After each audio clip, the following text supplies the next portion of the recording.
ನನ್ನ ಸಿನಿಮಾಗಳ ಎಮೋಷನ್ ಅಷ್ಟು ಸ್ಟ್ರಾಂಗಾಗಿ ಯಾಕೆ ಡಿಪಿಕ್ಟ್ ಆಗುತ್ತೆ ಅಂದರೆ ನಾನೇ ತುಂಬ ಎಮೋಷ್ನಲ್ ವ್ಯಕ್ತಿ. ಏನಪ್ಪ ಇದು ಹಿಂಗಾಗೋಯ್ತಲ್ಲ ಅಂತ ಅನ್ಸಿದಂಥ ಒಂದು ಫೇಸ್ ಏನು ಸಿನಿಮಾ ಲೈಫಲ್ಲಿ? ಅದೇ ನಾನು ಪ್ರೊಡಕ್ಷನ್ ಹೌಸು ಶುರು ಮಾಡಿ ದಬಾಕೊಂಡಿದ್ದು. The way of story telling change ಆಗ್ತಾ ಇರುತ್ತೆ ಅಷ್ಟೇ, ಇನ್ನೇನು. Stories will remain same. ರಾಮಾಯಣದಲ್ಲಿ ಇಲ್ದಲೇ ಇರೋವಂಥ ಪಾತ್ರ ಇಲ್ಲ, ಮಹಾಭಾರತದಲ್ಲಿ ಇಲ್ದಲೇ ಇರೋವಂಥ ಘಟನೆ ಇಲ್ಲ ಅಂತ. ವೆಲ್ಚೌನಿಸಮ್ ಅನ್ನೋದು ಬರೀ ಯಾವುದೋ ಒಂದು ಹುಡುಗ ಹುಡುಗಿ ಅಥವಾ ಗಂಡ ಹೆಂಡತಿ ಮಧ್ಯೆ ಅಷ್ಟೇ ಅಲ್ಲ. ಅದು ಹೇಳಿದೆ ನಾನು ಆ ಸಿನಿಮಾದಲ್ಲಿ ಹೇಳಿದ್ದೀನಲ್ಲ, ತಾಯಿನ ಇಟ್ಕೊಂಡು ಹೇಳಿದ್ದೀನಿ ಅದನ್ನು. ನಿನ್ಗೇನು ಗೊತ್ತಾಗುತ್ತೆ ಸುಮ್ಮನೆ ಅಂದರೆ ಅವ್ರ ಒಪಿನಿಯನ್ಗೆ ಬೆಲೆನೇ ಕೊಡದಲ್ಲೇ ಇರೋದು. ಲವ್ ಅಂತಂದರೆ ಬಿಯಾಂಡ್ ಕ್ಯಾಲ್ಕುಲೇಷನ್ ಇರಬೇಕು. ಕ್ಯಾಲ್ಕುಲೇಟ್ ಮಾಡಿ ಎಲ್ಲ ಮಾಡೋದು ಲವ್ ಅಲ್ಲ. ಕೋಟಿಗಟ್ಟಲೆ ಪೇಮೆಂಟು ಅದು ಇದೆಲ್ಲ ಅದೆಲ್ಲ ಇತ್ತೀಚೆಗೆ ಸ್ಟಾರ್ಟ್ ಆಗಿರೋದು. ಸುದೀಪ್ ಅವರು ಅವರೇ ಓಪನ್ ಆಗಿ ಅಡ್ಮಿಟ್ ಮಾಡಿದ್ದಾರೆ. ಅವ್ರು 1 ಕೋಟಿ ಪೇಮೆಂಟ್ ತೊಗೊಂಡ್ರು ಫಸ್ಟ್ ಪಿಕ್ಚರೇ ಬಚ್ಚನ್ ಅವರು. ಇಮ್ಯಾಜಿನ್ ಮಾಡಿ, ಸುದೀಪ್ ಅವರು ಎಷ್ಟು ವರ್ಷದಿಂದ ಆ್ಯಕ್ಟರ್ ಆಗಿದ್ದಾರೆ. ಈಗ ನನ್ನ ಬಗ್ಗೆನೇ ಏನು ತಿಳ್ಕೊಬೇಕು ಅಂತ ಅಂದರೆ ಯಾರೊಬ್ಬ ಕಾಮನ್ ಮ್ಯಾನು ಸಾಧ್ಯನೇ ಇಲ್ಲ ಅವನಿಗೆ. ಈಗ ನಾನೇನು ನಿಮ್ಮ ಮುಂದೆ ಕೂತ್ಕೊಂಡು ಹೇಳ್ತಾ ಇದ್ದೀನೋ ಇದು ನಾವು ನಿಜ ಅಂತ ಅಂದ್ಕೊಳ್ತಾನೆ ಅಷ್ಟೇ. ನಾನು ಹೇಳಿದ ಸುಳ್ಳು ಆಗಿರ್ಬೋದಲ್ಲ ಇಷ್ಟೊತ್ತು.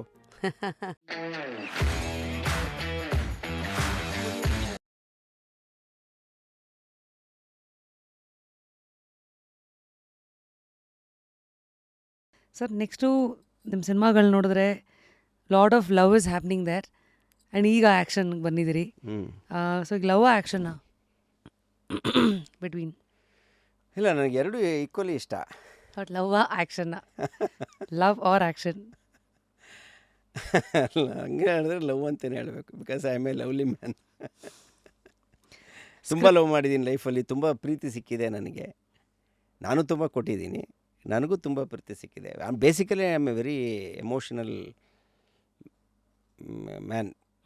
ಎಮೋಷ್ನಲಿ ತುಂಬ ಕನೆಕ್ಟ್ ಆಗ್ತೀನಿ ನಾನು. ನನ್ನ ಸಿನಿಮಾಗಳ ಎಮೋಷನ್ ಅಷ್ಟು ಸ್ಟ್ರಾಂಗಾಗಿ ಯಾಕೆ ಡಿಪಿಕ್ಟ್ ಆಗುತ್ತೆ ಅಂದರೆ ನಾನೇ ತುಂಬ ಎಮೋಷ್ನಲ್ ವ್ಯಕ್ತಿ. ಅದಕ್ಕೆ ಜಾಸ್ತಿ ಬೆಲೆ ಕೊಡೋಂಥ ವ್ಯಕ್ತಿ.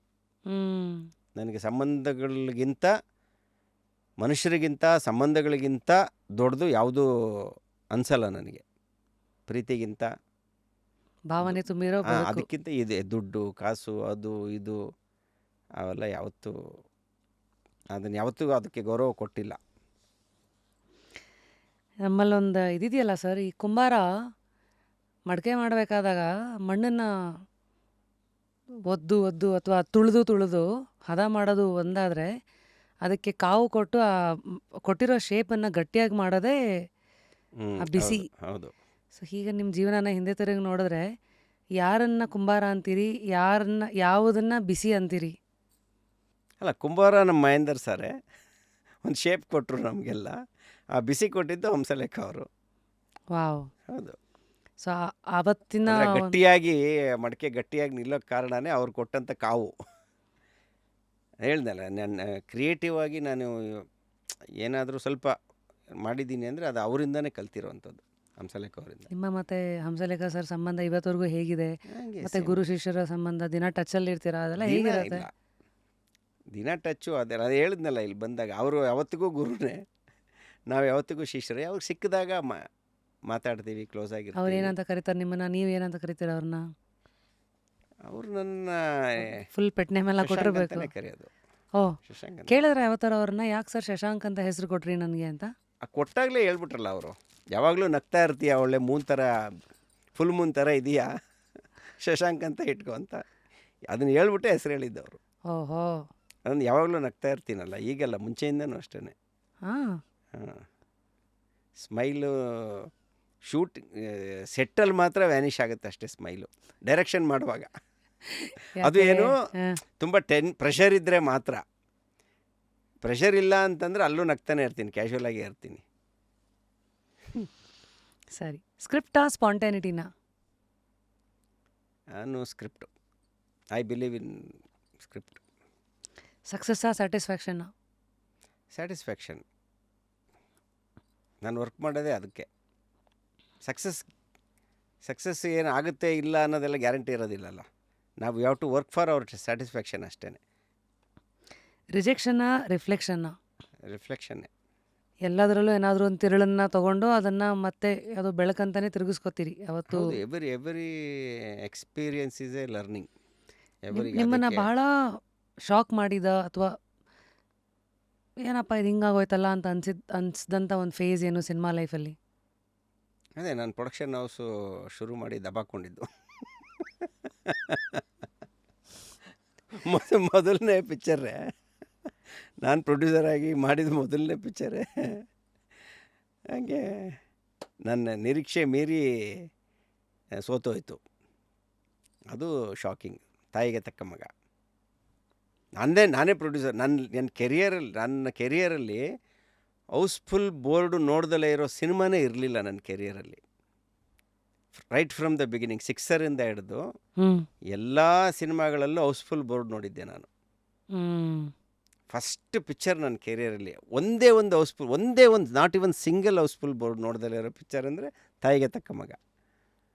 ಇವತ್ತು ಬೆಳಿಗ್ಗೆ ಹೋಗಿ ಅಪರ್ಣ ಥಿಯೇಟ್ರ್ ಎದುರುಗಡೆ ನಾನು ಹೋಗಿದ್ದೀನಿ. ಬೆಳಿಗ್ಗೆ ರಿಲೀಸ್ ದಿನ ಯೂಶ್ವಲಿ ಹೋಗ್ತೀವಿ ಪ್ರತಿ ಸಿನಿಮಾಗೂ, ಮಾರ್ನಿಂಗ್ ಶೋಗೆ ಅಲ್ಲೇ ಹೋಗಿರ್ತೀವಲ್ಲ ನಾವು. ಹೌಸ್ಫುಲ್ ಬೋರ್ಡೇ ನೋಡಿರೋದು ನಾನು ಪ್ರತಿ ಪಿಕ್ಚರನ್ನು. ಫಸ್ಟ್ ಪಿಕ್ಚರು ತಾಯಿಗೆ ತಕ್ಕ ಮಗ. ಹೌಸ್ಫುಲ್ ಅಲ್ಲ, ಹಾಫ್ ಫುಲ್ಲು ಇಲ್ಲ ಅಲ್ಲಿ. ಹೇಗೆ ತೊಗೊಂಡ್ರಿ? ವಾಹ್, ಅಂಥ ಶಾಕ್ ನನ್ನ ಲೈಫಲ್ಲಿ. ಅಂದರೆ ನಾನು ಎಕ್ಸ್ಪೆಕ್ಟೇ ಮಾಡಿಲ್ಲ. ಯಾಕೆ ಹಾಗಾಯ್ತು ಅದು?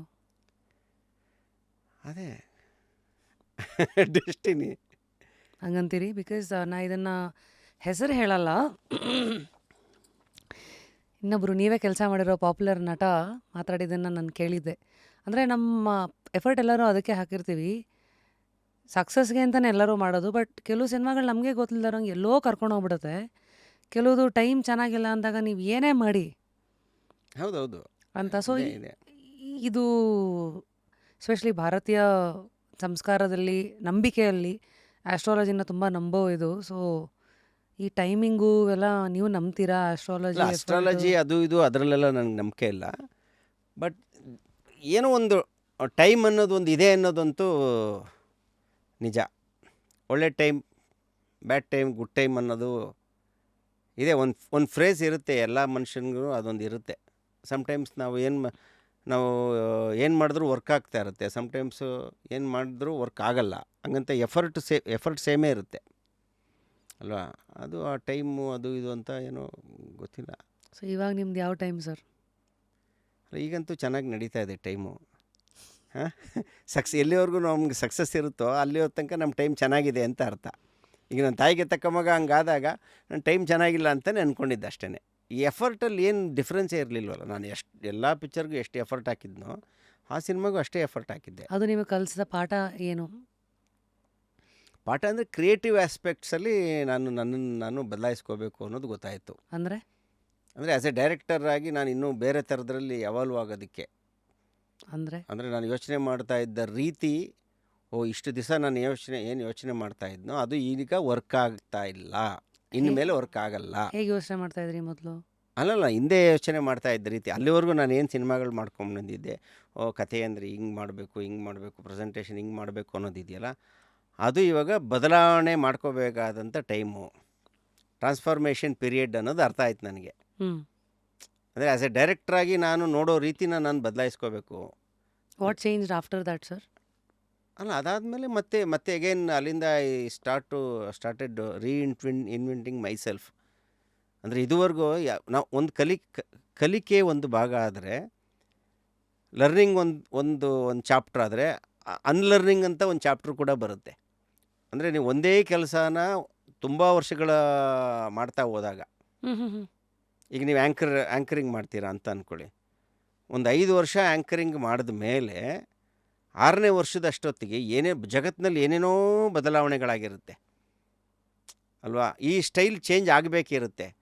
ಸೊ ನೀವು 5 ವರ್ಷದಲ್ಲಿ ಆ್ಯಂಕರಿಂಗ್ ಮಾಡಿರೋದಕ್ಕೆ ಅದಕ್ಕೆ ಮುಂಚೆ ನೀವೇನೋ ಕಲ್ತಿರ್ತೀರ. ಆ್ಯಂಕರಿಂಗ್ ಅಂದರೆ ಹಿಂಗೆ ಮಾಡಬೇಕು, ಹಿಂಗೆ ಮಾಡಿದ್ರೆ ಚೆನ್ನಾಗಿರುತ್ತೆ ಪ್ರೆಸೆಂಟೇಷನ್. ಇದು ಕಲಿಕೆ. ಆ ಕಲಿಕೆ ಒಂದು ಭಾಗದಲ್ಲಿ ನೀವು 5 ವರ್ಷ ಕೆಲಸ ಮಾಡಿರ್ತೀರ. ಎಲ್ಲೋ ಒಂದು ಸ್ಟೇಜಲ್ಲಿ ಗೊತ್ತಾಗುತ್ತೆ, ಇದೆಲ್ಲ ಇವತ್ತಿಗೆ ಹಳೇದಾಗ್ಬಿಟ್ಟಿದೆ ಇದೆಲ್ಲ. ಸೊ ಅವಾಗ ಏನಾಗುತ್ತೆ, ನೀವು ಕಲ್ತಿರೋದನ್ನು ನೀವು ಫಸ್ಟ್ ಅದನ್ನು ಮರಿಬೇಕು. ಹೌದು, ಅದನ್ನೇ ಅನ್ಲರ್ನಿಂಗ್ ಅನ್ನೋದು. ಇದೆಲ್ಲ ಬಿಟ್ಟು ಮತ್ತೆ ಇಲ್ಲಿಂದ ಮತ್ತೆ ಲರ್ನಿಂಗ್. ಇದುವರೆಗೂ ಕಲ್ತಿದ್ದನ್ನು ಮರೆತು ಹೊಸದಾಗಿ ಕಲಿಯೋಕ್ಕೆ ಶುರು ಮಾಡಬೇಕು. ಈ ಟೆಕ್ನಿಕ್ಗಳನ್ನ ನಾವು ಅಡಾಪ್ಟ್ ಮಾಡಿಕೊಂಡ್ರೆ I can continue as an anchor, successful anchor. Right. ಆ ಥರ. ಈಗ ನಾನು ಡೈರೆಕ್ಟ್ರಾಗಾದರೂ ಅಷ್ಟೇ. ಈಗ ಅದು ಒಂದು 5 ವರ್ಷಕ್ಕೊಂದ್ಸರಿ ಕಲ್ತಿರೋದನ್ನು ಮರೆತು ಹೊಸದಾಗಿ ಕಲಿಬೇಕು. ಈ ಟ್ರೆಂಡ್ಗಳೆಲ್ಲ ಹೆಂಗೆ ಚೇಂಜ್ ಆಗುತ್ತೆ ಸರ್? ಈ OTT ಬರೋದ್ರಿಂದನಾ, ಇಂಟರ್ನೆಟ್ಟಿಂದನಾ? ಈ ಟ್ರೆಂಡ್ಗಳು ಹ್ಞೂ ನಿಮ್ಗೆ ಡೈರೆಕ್ಟರ್ ಆಗಿ ಎಷ್ಟು ವರ್ಷಕ್ಕೊಂದ್ಸತಿ ನಿಮ್ಮನ್ನ ಅದು ಗೇರ್ ಚೇಂಜ್ ಮಾಡಿಸ್ತಾ ಇರತ್ತೆ? ಅಲ್ಲ ಒಂದು 5 ವರ್ಷಕ್ಕೊಂದು ಸಲ ಚೇಂಜ್ ಆಗ್ತಾ ಇರುತ್ತೆ. ಟ್ರೆಂಡ್ ಅಂತ ಅಲ್ಲ, ಅದು ಕತೆಗಳ ವಿಚಾರದಲ್ಲಲ್ಲ, ಸಿನಿಮಾ ಪ್ರೆಸೆಂಟೇಷನ್ ವಿಚಾರದಲ್ಲಿ. ಅಂದರೆ ಅದು ಬರೀ ಸಿನಿಮಾಗಷ್ಟೇ ಅಂತ ಅಲ್ಲ, ಟೋಟಲ್ಲಾಗಿ ನಮಗೆ ನಮ್ಮ ಲೈಫೇ ಹಂಗೆ, ಮನುಷ್ಯನ ಜಗತ್ತೇ ಬದಲಾಗ್ತಾ ಇರುತ್ತೆ ಪ್ರತಿಯೊಂದು, ಅಲ್ವಾ? ಆ ಜಗತ್ತು ಬದಲಾಗ್ತಾ ಇದ್ದಂಗೆ ಅದಕ್ಕೆ ತಕ್ಕಂಗೆ ನಾವು ಲೈಫನ್ನು ನೋಡೋ ರೀತಿ ಬದಲಾಯಿಸ್ಕೋಬೇಕು. ಹಾಗೇ ಸಿನಿಮಾಗಳು ಕೂಡ ಅಷ್ಟೇ. Cinema making style, cinema presentation style ಬದಲಾಗ್ತಾನೇ ಇರುತ್ತೆ. ಹ್ಮ್ ಅದಕ್ಕೆ ತಕ್ಕಂಗೆ ನಾವು ಬದಲಾಯಿಸ್ಕೊಂಡು ಹೋಗ್ತಾ ಇರಬೇಕು ಹ್ಮ್ ಡೈರೆಕ್ಟರ್ಗಳು. ಯಾಕೆಂದರೆ ಆಡಿಯನ್ಸ್ ಅದಕ್ಕೆ ಎಕ್ಸ್ಪೋಸ್ ಆಗ್ತಾ ಇರ್ತಾನೆ, ಹ್ಮ್ ಅಲ್ವಾ? ಈಗ ನಮ್ಮ ಲೈಫು 10 ವರ್ಷದ ಹಿಂದೆ ನಮ್ಮ ಲೈಫ್ ಹೆಂಗಿತ್ತು, ಫೋನೇ ಇಲ್ದಲೇ ಇರೋ ಟೈಮ್ ಹೆಂಗಿತ್ತು, ಲ್ಯಾಂಡ್ಲೈನ್ ಇಲ್ದಲೇ ಇದ್ದಾಗ ಹೆಂಗಿತ್ತು, ಏನಾಗೋಯ್ತು, ಈಗ ನಾವು ಬದುಕೋಕ್ಕಾಗುತ್ತೆ? ಕೈಯಲ್ಲಿ ಫೋನ್ ಇಲ್ದಲೇ ಬದುಕೋಕ್ಕಾಗುತ್ತೆ ಇವತ್ತು? ಆ ಸ್ಥಿತಿಗೆ ಬಂದುಬಿಡಿ, ಯಾಕೆ ಅದಕ್ಕೆ ಅಡಿಕ್ಟ್ ಆಗಿದ್ದೀವಿ, ಹ್ಮ್ ಅಲ್ವಾ? ಬಟ್ ಅದಿಲ್ದಲೇ ಬದುಕ್ತಾ ಇದ್ದೀವಿ ಮುಂಚೆ, ಬಟ್ ಅದು ಅವತ್ತಿನ ಟೈಮ್, ಅದು ಹ್ಮ್ ಅವತ್ತಿನ ಲೈಫ್ ಸ್ಟೈಲ್ ಹಂಗಿತ್ತು, ಅದಕ್ಕೆ ತಕ್ಕಂಗೆ ನಾವು ಅಡ್ಜಸ್ಟ್ ಆಗಿದ್ವಿ. ಇಲ್ಲಿಗೆ ಬಂದಮೇಲೆ ಇದಕ್ಕೆ ತಕ್ಕಂಗೆ ನಾವು ಅಡ್ಜಸ್ಟ್ ಆಗಬೇಕು. ಹಾಗೆ ಸಿನಿಮಾ ವಿಚಾರದಲ್ಲಿ ಬಂದಾಗಲೂ ಹಂಗೇನೆ, the way of story telling change ಆಗ್ತಾ ಇರುತ್ತೆ ಅಷ್ಟೇ, ಇನ್ನೇನು. Stories will remain same, only telling changes. The only way of telling stories will change ಅಷ್ಟೇ. ಸ್ಟೋರೀಸ್ ಯಾವತ್ತೂ ಅದೇನೆ. ಸೊ ಇವತ್ತೇನು? ಏನೇ ಹೇಳಿದ್ರು ನೀವು ಈಗ ರಾಮಾಯಣ ಮಹಾಭಾರತದಲ್ಲಿರೋ ಎಲ್ಲ ಆವಾಗಲೇ ಹೇಳ್ಬಿಟ್ಟಿದ್ದಾರೆ. ಹ್ಮ್ ನಮ್ಮ ಹ್ಮ್ ಹಂಸಲೇಖ ಅವ್ರು ಯಾವಾಗಲೂ ಯಾವುದೋ ಒಂದು ಫಿಲ್ಮ್ ಡೈಲಾಗು ಬರ್ತಿದ್ರು ಅವರು. ಅದು ರಾಮಾಯಣದಲ್ಲಿ ಇಲ್ದಲೇ ಇರೋವಂಥ ಪಾತ್ರ ಇಲ್ಲ, ಮಹಾಭಾರತದಲ್ಲಿ ಇಲ್ದಲೇ ಇರೋವಂಥ ಘಟನೆ ಇಲ್ಲ ಅಂತ. ಆಹಾ ನೀವು ಎಲ್ಲಿಂದ ಎಲ್ಲಿಗಾರು ತಗೊಂಡೋಗಿ, ನೀವು ಈಗ ಜಗತ್ತಿನ್ನು ಎಷ್ಟೇ ಬದಲಾಗಲಿ, ಎಲ್ಲದೂ ನೀವು ಆಲ್ರೆಡಿ ರಾಮಾಯಣ ಮಹಾಭಾರತ ನೋಡಿ, ಅದರಲ್ಲಿದೆ. ಪುಷ್ಪಕ ವಿಮಾನ ಆವಾಗಲೇ ಇತ್ತು, ಏರೋಪ್ಲೇನು, ಹ್ಮ್ ಹ್ಮ್ ಹ್ಮ್ ಅಲ್ವಾ? ಅಂದರೆ ಎಲ್ಲದೂ ಆಲ್ರೆಡಿ ಇದೆ ಅದರಲ್ಲಿ. ಹಂಗಾಗಿ ಕತೆಗಳು ಬದಲಾಗಲ್ಲ, ನಾವು ಕತೆ ಹೇಳೋ ರೀತಿ ಬದಲಾಗುತ್ತೆ ಅಷ್ಟೇ. ಕತೆ ಅಂದಮೇಲೆ ಒಬ್ಬ ಹೀರೋ, ಒಬ್ಬ ವಿಲನ್ನು, ಅಥವಾ ಒಂದು ಪ್ರೀತಿ, ಇದ್ರ ತಾನೇ ಇರುತ್ತೆ. ಹ್ಮ್ ಮನುಷ್ಯ ಇರೋರ್ಗೂ ಅದೇ ಥರದ ಕತೆಗಳೇ. Hmm the way of story telling change ಆಗ್ತಾ ಇರುತ್ತೆ ಅಷ್ಟೇ. ಅದಕ್ಕೆ ತಕ್ಕಂಗೆ ನಾವು ಅಡಾಪ್ಟ್ ಆಗ್ತಾ ಹೋಗ್ಬೇಕು. ಎಲ್ರಿಗೂ ನಮಸ್ಕಾರ. Radha by rapid Rashmi. ಇದು ಒಂದು ಎಥ್ನಿಕ್ ಸ್ಟುಡಿಯೋ. ವೆಬ್ಸೈಟಲ್ಲಿ ಇರುವಂಥ ಎಲ್ಲ ಒಂದು ಕಲೆಕ್ಷನ್ಸು ನಾನು ಕ್ಯೂರೇಟ್ ಮಾಡಿರುವಂಥ, it is my style statement. There is something that reflects you. ನಿಮ್ಮ ರಾಧಾ ವೆಬ್ಸೈಟ್ ಲೈವ್ ಆಗಿದೆ, ಖಂಡಿತ ಹೋಗಿ ಎಕ್ಸ್ಪ್ಲೋರ್ ಮಾಡಿ. ಬಾಕ್ಸ್ ಆಫೀಸಾ, ಆಡಿಯನ್ಸ್ ಹಾರ್ಟಾ? Audience heart, I always believe that. ಅವ್ರಿಗೆ ಖುಷಿ ಆದ್ರೇ ಅದೇ ಒಳ್ಳೆ ಫಿಲ್ಮು. ಅವ್ರಿಗೆ ಖುಷಿ ಆಗದಲ್ಲೇ ದುಡ್ಡು ಬಂದಿದ್ರೂ ಅದು ಒಳ್ಳೆ ಫಿಲ್ಮ್ ಅಲ್ಲ. ಹ್ಮ್ ಅಂದರೆ ಅವ್ರು ಹೇಳಿದ್ರೆ ಚೆನ್ನಾಗಿರಲಿಲ್ಲ ಫಿಲಮ್ಮು, ನಮಗೆ ದುಡ್ಡು ಬಂದಿರ್ಬೋದು, ಫಿಲಮ್ ಚೆನ್ನಾಗಿರಲಿಲ್ಲ ಅಂದರೆ ಅದು ನಮಗೆ ನಿಜವಾಗ್ಲೂ ಸಮಾಧಾನ ಕೊಡಲ್ಲ. ನಿಜ. ನಿಮ್ಗೆ ಹಿಂಗೆಲ್ಲ ಸಿಕ್ಕಿದಾಗೆಲ್ಲ ಮಾತಾಡಿಸ್ತಾರಾ ಯಾರು? ಆಡಿಯನ್ಸ್ಗಳ ಲೆವೆಲಲ್ಲೆಲ್ಲ? ಯಾವಾಗಲೂ ಮಾತಾಡ್ತೀನಿ ನಾನು. ಡೈರೆಕ್ಟರ್ ಆಗಿ ಯಾವ ಥರ ನಾನು ಫೀಡ್ಬ್ಯಾಕ್ ಕೇಳ್ತೀರಾ ಅಂತ ಗೊತ್ತಿರ? ಮನೇಲಿರೋದಕ್ಕಿಂತ ಸ್ಟ್ರೀಟಲ್ಲಿರೋದೇ ಜಾಸ್ತಿ. ಹೌದಾ? ಅಂದರೆ I I yeah yeah live a very simple life. Meaning? ಅಂದರೆ ಯಾವಾಗಲೂ ಈ ಕಾಮನ್ ಮ್ಯಾನು ಅಲ್ಲಿ ಇಲ್ಲಿ ಅಲ್ಲೆಲ್ಲ ಹೋಗಿ ಬೆರೀತಾ ಇರ್ತೀನಿ. ಅಲ್ಲೆಲ್ಲ ವಿಷಯ ಸಿಗೋದು ನಿಮಗೆ? ಹೌದು, ಅಲ್ಲೇ ವಿಷಯ ಸಿಗೋದು ನಮಗೆ. ಆಮೇಲೆ ಎಲ್ಲೂ ಇದನ್ನ ಡಿಸ್ಟೆನ್ಸ್ ಮೇಂಟೈನ್ ಮಾಡಲ್ಲ. I am not away from social life. ಏನೋ ಇಲ್ಲ ನಾನು ದೊಡ್ಡ ಡೈರೆಕ್ಟರ್ ಆಗಿಬಿಟ್ಟಿದ್ದೀನಿ, ನಾನು ಕಾಮನ್ ಮ್ಯಾನ್ ಜೊತೆ ಎಲ್ಲ ಮಿಂಗಲ್ ಆಗಬಾರ್ದು, ಆಗಬಾರ್ದು, ಆ ಥರದ್ದೆಲ್ಲ ಇಲ್ಲ. ಯಾರು ಎಲ್ಲಿ ಕರೆದ್ರೂ ಹೋಗ್ತೀನಿ, ಅವ್ರ ಜೊತೆ ಇಂಟ್ರ್ಯಾಕ್ಟ್ ಮಾಡ್ತೀನಿ. ಅಲ್ಲೇ ಅಲ್ವಾ ವಿಷಯಗಳು ಸಿಗೋದು, ಹೌದು, ಅಲ್ಲ ನಾವು ಅಬ್ಸರ್ವೇಷನ್ಸು. ಯಾವತ್ತೂ ಡಿಟ್ಯಾಚ್ ಆಗಬಾರ್ದು. ಆಮೇಲೆ ನಮಗೊಂದು ಅಡ್ವಾಂಟೇಜ್ ಏನು ಅಂತಂದರೆ, ನಾವು ಟೆಕ್ನಿಷಿಯನ್ಸ್ ಆಗಿರೋದ್ರಿಂದ ನಮಗೆ ಆ್ಯಕ್ಟ್ರ್ಗಳಿಗಿರೋ ಅಷ್ಟು ಏನು ಟಾರ್ಚರ್ ಆಗಲ್ಲ ನಮಗೆ. ಬಂದು ಏನೋ ಒಂದು ಮಾತಾಡ್ಸೋದಾಗ್ಲಿ ಸಿಂಪಲ್ ಅಂದರೆ ಒಂದು ಸೆಲ್ಫಿ. ಸೆಲ್ಫಿ ತಗೊತಾರೆ ಅಷ್ಟೇ. ಹ್ಞೂ ತುಂಬ ಮೈಮೇಲೆ ಬಿದ್ದು ಅದು ಮಾಡಿ ಇದು ಮಾಡಿ ಮುತ್ತು ಕೊಡೋದು ಬರೋದು ಗಟ್ಟಿಯಾಗಿ ಹಿಡ್ಕೊಳ್ಳೋದು, ನಮ್ಮನ್ನು ಟಾರ್ಚರ್ ಮಾಡಲ್ಲ ಯಾರು ಟೆಕ್ನಿಷಿಯನ್ಗಳನ್ನು. ಅದು ಎಲ್ಲ ಸಿಂಪಲ್ ಅಂದರೆ ನೋಡಿದ್ದೀರಾ? ಒಂದು ಸೆಲ್ಫಿ ತಗೊತಾರೆ ಅಷ್ಟೇ. ಆ್ಯಕ್ಟ್ರ್ಗಳಿಗಾದರೆ ಆದರೆ ಹಿಡ್ಕೊಂಡು ಹಿಂಗಂದು ಅಲ್ಲ ಹಂಗಂದು ನೋಡಿದ್ದೀರಾ? ಮೈಮೇಲೆ ಬಿದ್ದು ಏನೇನೋ ಮಾಡಿಬಿಡ್ತಾರೆ ಆ್ಯಕ್ಟ್ರ್ಗಳಿಗೆ. ಇವತ್ತು ಕಾಲದಲ್ಲಿ ಕ್ರೇಜ್ ಎಲ್ಲ ಜಾಸ್ತಿ ಆಗತ್ತಾ? ಅದು. ಹ್ಞೂ ತುಂಬ ಜಾಸ್ತಿ. ಅವ್ರನ್ನ ಕಂಡ್ರೆ ಅಂದರೆ ಹುಚ್ಚು ಅಭಿಮಾನ, ಕಾಲಿಗೆ ಬೀಳೋದು, ಅಂದರೆ ಎಕ್ಸೆಂಟ್ರಿಕ್ಕಾಗಿ ಬಿಹೇವ್ ಮಾಡ್ತಾರೆ ಆ್ಯಕ್ಟ್ರ್ಗಳನ್ನು ನೋಡಿದಾಗ ಆಡಿಯನ್ಸ್ಗಳು. ಟೆಕ್ನಿಷಿಯನ್ಸ್ ನೋಡಿದಾಗ ನಾರ್ಮಲ್ ಆಗಿರ್ತಾರೆ, ಡೀಸೆಂಟ್ ಆಗಿರ್ತಾರೆ. ಸರ್ ಒಂದು ಸೆಲ್ಫಿ ತಗೊಳ್ಳ ಅಂತ ಕೇಳ್ತಾರೆ, ಸೆಲ್ಫಿ ತಗೊತಾರೆ ಅಷ್ಟೇ. ಹಂಗಾಗಿ ನಮಗೆಲ್ಲೋದ್ರೂ ನಮಗೆ ಜನಗಳನ್ನು ನೋಡಿದಾಗ ನಮಗೆಲ್ಲೂ ಟ್ರಬಲ್ ಕಾಣಿಸಲ್ಲ ನಮಗೆ. ಬಟ್ ಅವ ಆ್ಯಕ್ಟ್ರ್ಗಳು ಪಾಪ ಹಂಗೆ ಹೋಗೋಕ್ಕಾಗಲ್ಲ, ಹ್ಞೂ ಹ್ಞೂ ಹ್ಞೂ ಅವ್ರಿಗೆ ಹಿಂಸೆ ಆಗುತ್ತೆ. ಹಾಗಾಗಿ ನಾವು ಆರಾಮಾಗಿ ಜೆಲ್ ಆಗ್ಬೋದು ಅವ್ರ ಜೊತೆ, ಕಾಮನ್ ಮ್ಯಾನ್ ಜೊತೆ, ಅವ್ರದ್ದೆಲ್ಲ ಸ್ಟೋರಿ ಕೇಳ್ಬೋದು. ಆಮೇಲೆ ನಮ್ಗೆ ಅದು ಬೇಕು. ಹ್ಞೂ ನಾವು ಅಪ್ಡೇಟ್ ಆಗ್ತಾ ಹೋಗಬೇಕು ಅಂದರೆ ಅಟ್ ಪ್ರೆಸೆಂಟ್ ಇವತ್ತು ಏನು ನಡೀತಾ ಇದೆ ಅನ್ನೋದು ನಮ್ಗೆ ಗೊತ್ತಿರಬೇಕು. ಇವತ್ತು ನಾನೀಗ ಬ್ರ್ಯಾಟ್ ಥರದ್ದೊಂದು ಸಿನಿಮಾ ಮಾಡಿದ್ದೀನಿ, ಕ್ರಿಕೆಟ್ ಬೆಟ್ಟಿಂಗ್, ಇವತ್ತಿನ ಯಂಗ್ಸ್ಟರ್ಸ್ಗೆ ಇಷ್ಟ ಆಗುವಂಥ ಕಂಟೆಂಟ್ ಅದು ಅಲ್ವಾ. ಈ ಏಜ್ ಈ ಈ ಜನ್ರೇಷನ್ ಜೆನ್ಸಿ ಆಡಿಯನ್ಸಿಗೆ ಇಷ್ಟ ಆಗುವಂಥ ಫಿಲಮ್ ನಾನು ಮಾಡೋಕ್ಕೆ ಹೆಂಗೆ ಸಾಧ್ಯ ಆಗಿದೆ ಅಂತಂದರೆ, ನಾನು ಅವ್ರ ಜೊತೆಯಲ್ಲಿ ಬೆರ್ತಿರೋದ್ರಿಂದ, ಅವ್ರ ಇದಕ್ಕೆ ಮೈಂಡನ್ನು ರೀಡ್ ಮಾಡಿರೋದ್ರಿಂದ. ಇದರಲ್ಲೆಲ್ಲ ಹೆಂಗೆಲ್ಲ ಓಡಾಡಿದ್ರಿ ಈ ಬ್ರ್ಯಾಟ್ ರಿಸರ್ಚ್ಗೆ? ಅಲ್ಲ, ಓಡಾಡೋದೇನಿಲ್ಲ, ಒಂದಷ್ಟು ಜನ ಹುಡುಗರನ್ನೇ ಇಟ್ಕೊಂಡು ಓಡ್ತಾ ಇರ್ತೀವಿ. ಯಾವಾಗಲೂ ಆಫೀಸಿಗೆ ಕರೆಸ್ತಾ ಇರ್ತೀನಿ, ಒಂದಷ್ಟು ಜನನ ಮಾತಾಡ್ತಾ ಇರ್ತೀನಿ. ಅವ್ರ ಜೊತೆ ಎಲ್ಲರೂ ಔಟಿಂಗ್ ಹೋಗ್ತೀನಿ, ಅವ್ರ ಜೊತೆ ಪಾರ್ಟಿ ಮಾಡ್ತೀನಿ. Just understand their pulse and ಅಷ್ಟೇ. ಏನು ನಡೀತಾ ಇದೆ, ಅವ್ರು ಏನು ಅವ್ರು ಹೆಂಗೆ ಥಿಂಕ್ ಮಾಡ್ತಾ ಈ ಇದ್ದಾರೆ, ಗುಣ ಎಲ್ಲಿಂದ ಕಲ್ತ್ರಿ ನೀವು? ಅದು ಮುಂಚೆಯಿಂದನೂ ಇದೆ. ಅಂದರೆ ಹೋಗ್ತಾ ಹೋಗ್ತಾ ಕೆಲವುದು ನಮ್ಮದೇ ಹಳೇದನ್ನ ಮರೆತು ಬಿಡ್ತೀವಿ ನಾವು. ಅಲ್ಲ, ನಾನು ನಾನು ಯಾವಾಗಲೂ ನನ್ನನ್ನು ನಾನು ಅಪ್ಡೇಟ್ ಮಾಡ್ಕೊಳ್ತಾನೆ ಇರಬೇಕಲ್ವ. ಸಾಫ್ಟ್ವೇರ್ ಅಪ್ಡೇಟ್ ಆಗ್ತಾನೆ ಇರಬೇಕು. ಇಲ್ಲ, ಅಪ್ಡೇಟ್ ಆಗಲಿಲ್ಲ ಅಂದರೆ ನಮಗೆ ಸರ್ವೈವಲ್ ಇಲ್ಲ. ಔಟ್ಡೇಟ್ ಆಗೋಗ್ತೀರಾ? ಈಗ ನಮ್ಮ ಟೆಕ್ನಿಷಿಯನ್ಗಳದ್ದು ಸಮಸ್ಯೆ ಅದೇನೆ. ಆ್ಯಕ್ಟರ್ಗಳಿಗೆ ಆ ಸಮಸ್ಯೆ ಇರಲ್ಲ. Actors will never get outdated. ಟೆಕ್ನಿಷಿಯನ್ಸ್ಗೆ ಟೆಕ್ನಾಲಜಿ ಜೊತೆಯಲ್ಲಿ ಟ್ರಾವೆಲ್ ಮಾಡಬೇಕು ನಾವು. ಟೆಕ್ನಾಲಜಿ ಚೇಂಜ್ ಆಗ್ತಾನೆ ಇರುತ್ತೆ. ಆ ಟೆಕ್ನಾಲಜಿ ಜೊತೆಯಲ್ಲಿ ನಮ್ಮ ಸ್ಟೋರಿ ಟೆಲ್ಲಿಂಗ್ ಪ್ಯಾಟರ್ನ್ ನಾವು ಚೇಂಜ್ ಮಾಡ್ಕೊಳ್ತಾ ಹೋಗಬೇಕು. ಸೊ ಅದಕ್ಕೆ ನಾವು ಅಪ್ಡೇಟ್ ಆಗ್ತಾನೇ ಇರಬೇಕು. ಸಾಫ್ಟ್ವೇರ್ ನಮ್ಮದು ಅಪ್ಡೇಟ್ ಆಗ್ತಾನೇ ಇರಬೇಕು. ಆಮೇಲೆ ಆಡಿಯನ್ಸ್ ಟೇಸ್ಟ್ ಚೇಂಜ್ ಆಗ್ತಾ ಇರುತ್ತೆ ಅಲ್ವಾ. ನನಗೇನು ಈಗ 20 ವರ್ಷದ ಹಿಂದೆ ಆಡಿಯನ್ಸಿಗೆ ಏನು ಇಷ್ಟ ಆಗ್ತಾ ಇತ್ತೋ ಆ ಕಂಟೆಂಟ್ ಇವತ್ತಿನ ಆಡಿಯನ್ಸಿಗೆ ಇಷ್ಟ ಆಗಲ್ಲ. ಕೋರ್ ಥಾಟ್ ಅದೇ ಇರ್ಬೋದು. ಲವ್ ಸ್ಟೋರಿ ಅಂತ ಅಂದ್ರೂ ಅವತ್ತಿಗೆ ಎಂಥ ಲವ್ ಸ್ಟೋರಿಗಳನ್ನ ಜನ ಇಷ್ಟಪಡ್ತಾಯಿದ್ರು, ಇವತ್ತಿಗೆ ಅಂಥದ್ದೇ ಲವ್ ಸ್ಟೋರಿ ಇಷ್ಟ ಆಗಲ್ಲ. ಅವತ್ತಿಬ್ಬರು ಲವರ್ಸ್ ಲವ್ ಮಾಡಿದ್ರು, ಜಾತಿ ಕಾರಣಕ್ಕೆ ಮನೆಯವ್ರು ಬೇಡ ಅಂದರು ಅಂತ ಏನೋ ಒಂದು ಕತೆ ಹೇಳ್ಬಿಡ್ಬೋದಿತ್ತು. ಅವತ್ತು ಅಪ್ಪ ಬೇಡ ಅಂದಿದ್ದಕ್ಕೆ ಒಂದು ಕತೆ ಹೇಳ್ಬಿಡ್ಬೋದಿತ್ತು. ಈಗ ಆ ಥರದ ಕತೆಗಳೆಲ್ಲ ಔಟ್ಡೇಟೆಡ್ ಅನಿಸುತ್ತೆ. ಯಾಕೆ ಔಟ್ಡೇಟೆಡ್ ಅಂತ ಅನಿಸುತ್ತೆ ಅಂದರೆ, ಸಿಕ್ಕಾಪಟ್ಟೆ ನೋಡ್ಬಿಟ್ಟಿರ್ತಾರೆ ಜನ ಆ ಥರದ ಕತೆಗಳನ್ನ. ನಾನು ನೋಡಿರೋದನ್ನೇ ತಿರ್ಗಾ ಹೇಳ್ತಿದ್ದೀಯಲ್ಲ 2000 ಇಸ್ವಿ ಕತೆ ಇವಾಗ ಹೇಳ್ತಿದ್ದೀಯಲ್ಲ ಅಂತಾರೆ. ನಾನು ನೋಡ್ದಲ್ಲೇ ಇರೋದು ಏನಾರು ಹೇಳು, ಇವತ್ತು ನಡೀತಾ ಇರೋದು ಏನಾರು ಹೇಳು ಅಂತಾರೆ. ಎಲ್ಲ ತಿಳ್ಕೊಂಡಿದ್ದೀರಾ? ಸಿಚುವೇಶನ್ಶಿಪ್ಪು, ಪಾಕೆಟಿಂಗು, ಬ್ರೆಡ್ ಕ್ರಂಬಿಂಗ್. ಹಾಂ, ಅಂದರೆ ಈ ಸಂಬಂಧಗಳಲ್ಲಿ ಪಾಕೆಟಿಂಗ್ ಅಂದರೆ ಒಂದು ಸಂಬಂಧ ಇರುತ್ತೆ, ಆದರೂ ಇನ್ನೊಬ್ಬರ ಜೊತೆಗಿರೋದು. ಬ್ರೆಡ್ ಕ್ರಂಬಿಂಗ್ ಅಂದರೆ ಈ ಕತೆ ಇದೆಯಲ್ಲ ಸರ್, ಬ್ರೆಡ್ ಪೀಸಸನ್ನು ಹಾಕಿ ಸುಮ್ಮನೆ ಇಟ್ಕೊಂಡಂಗೂ ಇರೋದು, ಎಷ್ಟು ಬೇಕೋ ಅಷ್ಟು ಇಟ್ಕೊಂಡು ಎಂಗೇಜ್ಮೆಂಟಲ್ಲಿ ಇರೋದು. ಇನ್ನು ರಿಲೇಷನ್ಶಿಪ್ಪು, ಇವೆಲ್ಲ ಏನೇನೋ ಇದೆ ಸರ್ ಇವತ್ತಿಂದು. ಕೇಳಿದ್ದೀರಾ? ಅಂದರೆ ಇವತ್ತೆಲ್ಲ ನೀವು ಲವ್ ಸ್ಟೋರಿ ಎಲ್ಲ ತೆಗಿಬೇಕಂದ್ರೆ ಇವೆಲ್ಲ ಲೇಯರ್ಸ್ ಅಂದರೆ ಹಾಕ್ಬೇಕು. ಇದೆಲ್ಲ ಕ್ಯಾರೆಕ್ಟರ್ಸು, ಈ ಥರದ ಕ್ಯಾರೆಕ್ಟರ್ಗಳು ಯಾವತ್ತಿಂದನೂ ಇದೆ. ಬಟ್ ಅದಕ್ಕೇನೆಂದರೆ ಅದನ್ನು ಡಿಫೈನ್ ಮಾಡೋದಕ್ಕೆ ಒಂದಷ್ಟು ಹೊಸ ಪದಗಳು ಉಟ್ಕೊಂಡಿದೆ ಅಷ್ಟೇ. ಕೂಲ್ ಜೆನ್ಜಿ ವರ್ಡ್ಸ್ ಅಷ್ಟೇ, ಪದಗಳು ಹೊಸದಾಗಿ ಉಟ್ಕೊಂಡಿರುತ್ತೆ ಅಷ್ಟೇ. ಎಮೋಷನ್ಸು ಸೇಮೇ. ಫ್ಲರ್ಟ್ ಮಾಡೋರು ಅವತ್ತಿಗೂ ಇದ್ದರು ಅಲ್ವಾ, 50 ವರ್ಷದ ಹಿಂದೆನೂ ಇದ್ದರು. ಫ್ಲರ್ಟ್ ಮಾಡೋರು, ಚೀಟ್ ಮಾಡೋರು 50 ವರ್ಷದ ಹಿಂದೇನೂ ಇದ್ದರು ಅಲ್ವಾ. ಆಮೇಲೆ ಇದೆಲ್ಲ ಹೇಳ್ದಲ್ಲ, ಸ್ವಲ್ಪ ಎಷ್ಟು ಬೇಕೋ ಅಷ್ಟಕ್ಕೆ ಉಪಯೋಗಿಸ್ಕೊಂಡು ಕೈ ಬಿಡೋದು. ಹ್ಯೂಮನ್ ನೇಚರ್ ಚೇಂಜ್ ಆಗಲ್ಲ. ಹ್ಯೂಮನ್ ಯಾವಾಗಲೂ ಹಂಗೇನೆ. ಲೇಬಲ್ಸ್ ವಿಲ್ ಚೇಂಜ್ ಅಷ್ಟೇ. ಅದನ್ನು ನಾವು ಡಿಫೈನ್ ಮಾಡೋ ರೀತಿ ಚೇಂಜ್ ಆಗುತ್ತೆ, ಕೋಟ್ಸ್ ಚೇಂಜ್ ಆಗುತ್ತೆ ಅಷ್ಟೇ. ನಿಮ್ಮ ಲೆವೆಲಲ್ಲಿ ಇವತ್ತಿಗೆ ಫ್ರೀಡಮ್ ಅಂದರೆ ಏನು ಸರ್? ಸ್ವಾತಂತ್ರ್ಯ ನಮ್ಗನ್ಸಿದ್ದನ್ನು ನಾವು ಮಾಡೋದೇ ಸ್ವಾತಂತ್ರ್ಯ. ನಮ್ಗನ್ಸಿದ್ದನ್ನು ಎಕ್ಸ್ಪ್ರೆಸ್ ಮಾಡೋದು, ನಮ್ಗನ್ಸಿದ್ದು ಕೆಲಸ ಮಾಡೋದು, ಅದೇ ಸ್ವಾತಂತ್ರ್ಯ. ಅದಕ್ಕೆ ನಮ್ಮ ಸರೌಂಡಿಂಗಿಂದ ಸಪೋರ್ಟ್ ಸಿಗಬೇಕು. ಅಫ್ಕೋರ್ಸ್ ಪರ್ಸ್ನಲಿ ಅಂತೂ ಏನೂ ಇಶ್ಯೂ ಇಲ್ಲ. ಆ್ಯಸ್ ಎನ್ ಇಂಡಿವಿಜುವಲ್ ಸ್ವಾತಂತ್ರ್ಯದ ವಿಚಾರದಲ್ಲಿ ಯಾವುದೇ ಏನು ಸಮಸ್ಯೆ ಇಲ್ಲ.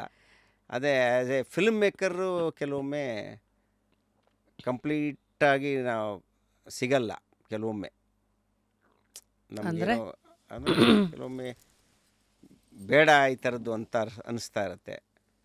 ಆದರೂ ಯಾವುದೋ ಒಂದು ಕಮರ್ಷಿಯಲ್ ಆಸ್ಪೆಕ್ಟ್ಗೋಸ್ಕರ ಅದನ್ನು ಮಾಡಬೇಕಾಗತ್ತೆ. ನಮ್ಮ ಒರಿಜಿನಲ್ ಥಾಟ್ಸ್ಗೆ ನಾನು ಕಾಂಪ್ರಮೈಸ್ ಆಗಬೇಕಾಗತ್ತೆ. ಅದು ಆ ಫ್ರೀಡಮ್ಮು ಸಿಗಬೇಕು ಅಂತಂದರೆ ಆವಾಗ ನಾನೇ ಡೈರೆಕ್ಟ್ರ್ ಆಗಬೇಕು, ನಾನೇ ಪ್ರೊಡ್ಯೂಸರು ಆಗಬೇಕಾಗತ್ತೆ. ಆಮೇಲೆ ನನ್ನ ಅಣತಿನ ಮೀರಿ ಏನು ಮಾಡ್ದಲೇ ಇರೋಂಥ ಆ್ಯಕ್ಟರ್ಗಳ ಜೊತೆನೇ ಕೆಲಸ ಮಾಡಬೇಕಾಗತ್ತೆ. So everything has to be in my control. ಆವಾಗ ದುಡ್ಡು ನಂದೇ, ಕ್ರಿಯೇಟಿವಿಟಿನೂ ನಂದೇ, ಆ್ಯಕ್ಟ್ರಸ್ಸು ನಾನು ಹೇಳ್ದಂಗೆ ಕೇಳೋರೆ ಅಂದಾಗ ಕಂಪ್ಲೀಟ್ ಫ್ರೀಡಮ್ ಇರುತ್ತೆ ಆವಾಗ. ಬಟ್ ಒಂದು ಸ್ವಲ್ಪ ನಾವು ಇಲ್ಲ ಸೇಫ್ಟಿ ಕಮರ್ಷಿಯಲ್ ಅಂತ ಹೋದಾಗ ಯಾರ್ದೋ ದುಡ್ಡು ಇನ್ವೆಸ್ಟ್ ಆದಾಗ ಅಲ್ವಾ, ಆ ದುಡ್ಡನ್ನು ಸೇಫ್ ಮಾಡಬೇಕು ಅನ್ನೋ ಒಂದು ಫಿಯರ್ ನಮಗೂ ಇರುತ್ತೆ, ಜವಾಬ್ದಾರಿನೂ ಇರುತ್ತೆ, ಅದ್ರ ಜೊತೆಗೆ ಫಿಯರ್ ಇರುತ್ತೆ. ಆವಾಗಲ್ಲೂ ಒಂದು ಸ್ವಲ್ಪ ಆ ಕಡೆ ಈ ಕಡೆ ಅವ್ರು ಹೇಳೋದನ್ನು ಕೇಳಬೇಕಾಗುತ್ತೆ, ವೆದರ್ ನನಗಿಷ್ಟ ಇಲ್ಲ ಅಂದರು. ಅಥವಾ ಯಾರೋ ಒಬ್ಬ ಆ್ಯಕ್ಟ್ರು ಬಂದಾಗಲೂ ಅಷ್ಟೇ, ಅವಾಗ ಯಾರೋ ಒಬ್ಬ ಸ್ಟಾರ್ ಬಂದರು ಅಂದರೆ ಆವಾಗಲೂ ಆ ಥರದ್ದೇನೋ ಕಾಂಪ್ಲಿಕೇಶನ್ಸ್ ಬರುತ್ತೆ. ಅವ್ರ ಇಮೇಜಿಗೆ ತಕ್ಕಂಗೆ ಏನೋ ಆಲ್ಟ್ರ್ ಮಾಡಬೇಕಾಗುತ್ತೆ. ಆ್ಯಸ್ ಎ ರೈಟರ್ ನನಗದು ಇಲ್ಲ ಕಥೆಗಿಂತ ಹೊರಗೆ ಅನ್ನಿಸ್ತಾ ಇದ್ರೂ ಆ್ಯಕ್ಟ್ರ್ ಇಮೇಜಿಗೆ ಅದು ಬೇಕಾಗಿರುತ್ತೆ. ಅಂದರೆ ಕಮರ್ಷಿಯಲ್ ಆಸ್ಪೆಕ್ಟಲ್ಲಿ ಅದು ವರ್ಕ್ ಆಗುತ್ತೆ ಅನ್ನೋ ಕಾರಣಕ್ಕೋಸ್ಕರ ಕಥೆಯನ್ನು ಟ್ವೀಕ್ ಮಾಡೋವಂಥದ್ದು ನಡೀತದೆ. ಹಾಗೆ ಸ್ವಾತಂತ್ರ್ಯ ಅಲ್ಲಿ ಸ್ವಲ್ಪ ಸ್ವಾತಂತ್ರ್ಯ ಹರಣ ಆಗುತ್ತೆ. ಲಾಸ್ಟ್ಲಿ ಇಸ್ ಇಟ್ ಸೋ ಅಂತ, is it so directors will fall in love with their characters? Director ಅವರ ಪಾತ್ರಗಳ ಜೊತೆಗೆ ಪ್ರೀತಿಯಲ್ಲಿರ್ತಾರ ಯಾವಾಗಲೂ?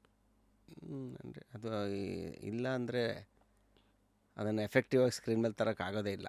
So you fallen in love with all ನಿಮ್ಮ ಆಲ್ ಮೈ ಕ್ಯಾರೆಕ್ಟರ್ಸ್? ಕ್ಯಾರೆಕ್ಟರ್ಸ್. ಈಗ ಹೇಳಿ 11 ಸಿನಿಮಾ ಲೆವೆಲಲ್ಲಿ ಸ್ಟಾರ್ಟಿಂಗಲ್ಲಿ ಕತೆ ಹೆಂಗೆ ಹುಟ್ಟಿತು ಗೊತ್ತಾಯಿತು. ಒಂದೊಂದು ಕೆಲವುದು ನಿಮ್ಮ ವೈಯಕ್ತಿಕ ಜೀವನದಾಗಿರುತ್ತೆ, ಅಬ್ಸರ್ವೇಷನ್ಸ್ ಆಗಿರುತ್ತೆ. But generally how do you scout for stories? ಕತೆಗಳನ್ನೇ ಹೆಂಗೆ ಹುಡುಕ್ತೀರಾ? ಮತ್ತು ಅದನ್ನೆಲ್ಲ ಕ್ರೋಢೀಕರಿಸಿ ಓಹೋ ಇದೊಂದು ತಿರಳಪ್ಪ, ಇದೊಂದು ಒಳ್ಳೆ ಕತೆ ಅಂತ ಹೆಂಗೆ ಡಿಸೈಡ್ ಮಾಡ್ತೀರಾ? ಎಷ್ಟು ದಿವಸಕ್ಕೆ ಒಂದ್ಸತಿ ಇವೆಲ್ಲ? ಇಲ್ಲ, I always look for relatable content. ಅಂದರೆ ಅಂದರೆ ಪ್ರೇಕ್ಷಕ ಆ ಟೈಮಿಗೆ ಯಾವುದೋ ಒಂದು ಇಲ್ಲ ಆ ವಿಷಯಕ್ಕೆ ರಿಲೇಟ್ ಆಗಬೇಕು, ಇಲ್ಲ ಆ ಒಂದು ಎಮೋಷನ್ಗೆ ರಿಲೇಟ್ ಆಗಬೇಕು, ಅಥವಾ ಆ ಪಾತ್ರಕ್ಕೆ ರಿಲೇಟ್ ಆಗಬೇಕು. ವಿಷಯ ಆ ಥರ ರಿಲೇಟಬಲ್ ಕಂಟೆಂಟ್ ಅಂದರೆ ನಾನು ಬೇಗ ಕನ್ವಿನ್ಸ್ ಆಗಿಬಿಡ್ತೀನಿ. ನನ್ನ most of the films have relatable content. So ಈಗ ಬ್ರಾಟೆ ಎಕ್ಸಾಂಪಲ್ ತೊಗೊಂಡ್ರೆ ಯಾಕೆ ರಿಲೇಟಬಲ್ ಕಂಟೆಂಟ್ ಅಂದರೆ ಈ represents A lower middle class Guy. Hero ಪಾತ್ರ ಇದೆಯಲ್ಲ, ಪ್ರತಿಯೊಬ್ಬ ಮಿಡಲ್ ಕ್ಲಾಸ್ ಹುಡುಗ ಏನು ಫೀಲ್ ಮಾಡ್ತಾನೋ, ಆಮೇಲೆ ಅವನು ಏನು ಆಸೆ ಪಡ್ತಾ ಇದ್ದಾನೋ, ಅವ್ನಿಗೆ ಏನು ಡಿಸೈರ್ಸ್ ಇದೆಯೋ ಅದರ ರೆಪ್ರೆಸೆಂಟೇಟಿವೇ ಈ ಕ್ರಿಸ್ಟಿ ಅನ್ನೋ ಕ್ಯಾರೆಕ್ಟ್ರು. ಸೊ ನೀವು ಆಡಿಯನ್ಸ್ ಈಗ ಸಿನಿಮಾ ನೋಡೋ ಒಬ್ಬ ಹುಡುಗ, ಒಂದು 25 ವರ್ಷದ ಆಸುಪಾಸಲ್ಲಿರುವಂಥ ಒಬ್ಬ ಹುಡುಗ ಈಸಿಲಿ ನಾನೇ ಇದು ಅಂತ ಅನ್ಕೊತಾನೆ. ನನ್ನ ಥರನೇ ಯೋಚನೆ ಮಾಡ್ತಾನೆ, ನನ್ನ ಥರನೇ ಇವನದು ಸ್ಟ್ರಗಲ್ಲು, ನನ್ನ ಥರನೇ ಇವನಿಗೂ ಫ್ರಸ್ಟ್ರೇಷನು, ನನ್ನ ಥರನೇ ಇವನಿಗೂ ಆ್ಯಂಬಿಷನ್ನು, ಡಿಸೈರ್ಸ್ ಎಲ್ಲ ಇದೆಯಲ್ಲ. You can easily relate with that character ಅಲ್ವಾ. ಈಗ ಕೌಸಲ್ಯ ಸುಪ್ರಾಜರಾಮ ಸಿನಿಮಾ ಮಾಡಿದಾಗ ಅಲ್ಲಿ ಆ ಕ್ಯಾರೆಕ್ಟರ್ ಆದ್ರೂ ಅಷ್ಟೇ ಎಷ್ಟೋ ಜನ ಅದಕ್ಕೆ ರಿಲೇಟ್ ಮಾಡಿಕೊಂಡ್ರು. ಯಾರು? ಮೇಲ್ ಕ್ಯಾರೆಕ್ಟರ್ಸು ತುಂಬ ಅಂದರೆ ಆ ಮೇಲ್ ಚೌನಿಸಮ್ ಅನ್ನೋದನ್ನು ಕ್ಯಾರಿ ಮಾಡ್ತಾ ಇರ್ತಾರೆ. ಅವ್ರಿಗೆ ಗೊತ್ತಿರಲ್ಲ ಅದು, ನಾನು ಇದನ್ನು ಕ್ಯಾರಿ ಮಾಡ್ತಾ ಇದ್ದೀನಿ, ಕನ್ನಡಿ ಹಿಡಿದ್ರಿ. ಹಾಂ, ಕ್ಯಾರಿ ಮಾಡ್ತಾ ಇದ್ದೀನಿ, ಇದರಿಂದಾಗಿ ನನ್ನ ಪಾರ್ಟ್ನರ್ಗೆ ಈ ಥರದೊಂದು ಸೊಫೊಕೇಶನ್ ಆಗ್ತಾ ಇರುತ್ತೆ. ಅಥವಾ ಯಾವುದೋ ಫಾರ್ ಎನಿ ವುಮನ್, ನನ್ನ ತಾಯಿಗೆ ಆ ಥರ ಅಥವಾ ಆಗ್ತಾ ಇರ್ಬೋದು, ನನ್ನ ತಂಗಿಗೆ ಆಗ್ತಾ ಇರ್ಬೋದು, ಅಥವಾ ನನ್ನ ಹೆಂಡ್ತಿಗೆ ಆಗ್ತಾ ಇರ್ಬೋದು, ಗರ್ಲ್ಫ್ರೆಂಡಿಗೆ ಆಗ್ತಾ ಇರ್ಬೋದು. ನಾನು ಅದನ್ನು ತುಂಬ ಡೀಪಾಗಿ ಅಂದರೆ ಅವ್ರ ಪರ್ಸ್ಪೆಕ್ಟಿವಲ್ಲಿ ಯಾವ ಥರ ನೋಡೋಕ್ಕೆ ಟ್ರೈ ಮಾಡಿದ್ರೆ ಅರ್ಥ ಆಗ್ತಾಯಿತ್ತು. ಮೋಸ್ಟ್ ಆಫ್ ದ ಟೈಮ್ ಏನಂದರೆ ಮನುಷ್ಯ ಅವ್ನ ಮಗಿನ ನೆರಕೆ ಯೋಚನೆ ಮಾಡೋದು ಜಾಸ್ತಿ, ಇನ್ನೊಬ್ಬರು ಪರ್ಸ್ಪೆಕ್ಟಿವ್ಗೆ ಹೋಗಿ ಯೋಚನೆ ಮಾಡೋದು ತುಂಬ ಸಹಾನುಭೂತಿ ಕಮ್ಮಿ. ಅದಕ್ಕೆ ತುಂಬ ಪೇಷನ್ಸ್ ಬೇಕು, ಲಿಸನಿಂಗ್ ಕೇಳಿಸ್ಕೊಳ್ಳೋ ಗುಣ ಇರಬೇಕು. ನಿಜ, ಅದಿದ್ದಾಗ ಆಗುತ್ತೆ. ಈ ಕೌಸಲ್ಯ ಸುಪ್ರಾಜರಾಮ ಕೂಡ it is my own character. I was like that.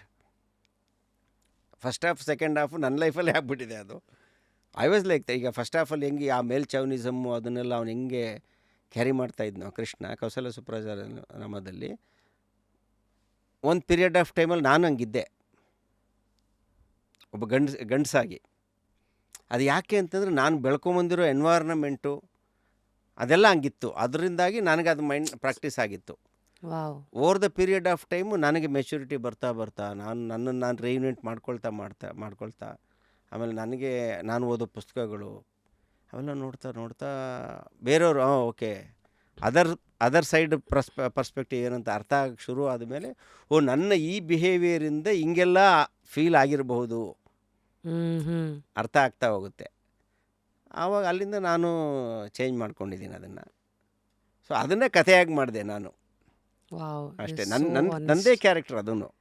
ಎಷ್ಟು ಆನೆಸ್ಟ್ ಆಗಿ ಎಷ್ಟು ಅದೇ ತುಂಬ ಜನ ಈಗ ಕೌಸಲ್ಯ ಸುಪ್ರಾಜರಾಮ ಸಿನಿಮಾದ ಬಿಗ್ಗೆಸ್ಟ್ ಅಚೀವ್ಮೆಂಟ್ ಅದೇನೆ. ತುಂಬ ಜನ ನಿಮಗೆ ಒಬ್ಬರು ತುಂಬ ದೊಡ್ಡವರು ಹೇಳಿದ್ರು, ಏನ್ರಿ ನಾನು ಹಿಂಗೆ ರೀ, ನನ್ನ ಪಾತ್ರನೇ ಇದು, ನಾನು ಹಿಂಗೆ ಇದ್ದೆ ದೇವ್ ಅವರು ಅವ್ರನ್ನ ರೀಇನ್ವೆಂಟ್ ಮಾಡ್ಕೊಂಡಿದ್ದಾರೆ. ಹ್ಮ್ ಬಟ್ ಅದನ್ನು ಸ್ಕ್ರೀನ್ ಮೇಲೆ ನೋಡ್ಬಿಟ್ರಲ್ಲ, ನಿಮಗೆ ಹೆಂಗೆ?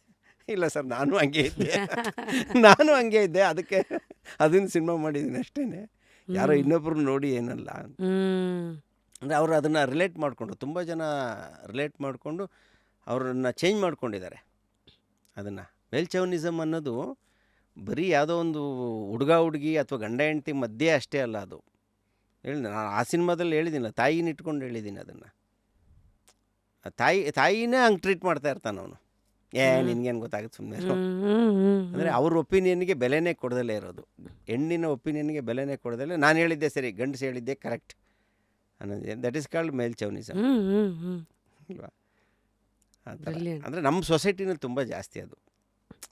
ಇಂಡಿಯಾದಲ್ಲಿ ಸಿಕ್ಕಾಪಟ್ಟೆ ಎಸ್ಪೆಷಲಿ ತುಂಬ ತುಂಬ ಇನ್ನು ರೂರಲ್ಲೆಲ್ಲ ಹೋದ್ರೆ ಇನ್ನೂ ಅಯ್ಯೋ ಜಾಸ್ತಿ. ಸಿಕ್ಕಾಪಟ್ಟೆ ಇದೆ. ಅಲ್ಲ, ಅವ್ರಿಗೆ ಓಕೆ ಅದು, ಅವ್ರಿಗೆ ಮೆಚೂರಿಟಿ ಲೆವೆಲ್ಲು, ಅವ್ರಿಗೆ ಎಜುಕೇಷನ್ ಇರಲ್ಲ, ಇಂಥ ವಿಚಾರಗಳನ್ನ ಯೋಚನೆ ಮಾಡೋ ಒಂದು ಹ್ಮ್ ಮೆಚುರಿಟಿ ಮತ್ತೆ ಇರಲ್ಲ. ಆ ಅವ್ರಿಗೆ ಚೌಕಟ್ಟನ್ನ ಓಕೆ ಅದೆಲ್ಲ. ದಾಟೋದು ಇಲ್ಲ ಹೆಣ್ಮಕ್ಳು, ಹಾಂ, ಗೊತ್ತಿದ್ರು ಹೋಗ್ಲಿ ಬಿಡು ಇಷ್ಟಂತ ಅಡ್ಜಸ್ಟ್ ಮಾಡ್ಕೊಂಡು ಇರಬಹುದು ಕೆಲವರು. ಬಟ್ ಇಲ್ಲಿ ಇತ್ತೀಚೆಗೆ ಬೀಯಿಂಗ್ ಎನ್ ಎಜುಕೇಟೆಡ್ ನೀವು ಹಂಗೆ ಬಿಹೇವ್ ಮಾಡೋದಿದೆಯಲ್ಲ, ಹ್ಮ್ ಅನ್ಎಜುಕೇಟೆಡ್ ಹಂಗೆ ಬಿಹೇವ್ ಮಾಡಿದ್ರೆ ಓಕೆ. ಅವ್ನಿಗೆ ಚಿಕ್ಕ ವಯಸ್ಸಿಂದ ಅವ್ನು ಕಲ್ತಿರೋದೇ ಅಷ್ಟು, ಅವ್ನ ಬುದ್ಧಿನೇ ಅಷ್ಟು, ಅವ್ನ ಐಕ್ಯೂನೇ ಅಷ್ಟು, ಅವ್ನು ನೋಡಿರೋ ಪ್ರಪಂಚ ಅದೇ ಅಷ್ಟೇ ಅದು. IQ and EQ sir, ಇದು ಮೋರ್ ಆಫ್ ಎಮೋಷನಲ್ ಕ್ವಶಂಟ್ ಅನ್ಸುತ್ತೆ ಅಲ್ವಾ? ಹಾಂ, ಅದು ಕರೆಕ್ಟು, ಅದು ಬರುತ್ತೆ. ಜೀವನ ಒಳ್ಳೊಳ್ಳೆ ತಿರುವುಗಳನ್ನು ತೋರಿಸಿದೆ. ಹಂಗೆ ಅಲ್ಲ, ಕತೆ ಅಂತ ಬಂದಾಗ ಹಂಗೆ ಎಸ್ ನಾನು ಎಸ್ ಹಂಗೆ yes I look for beautiful.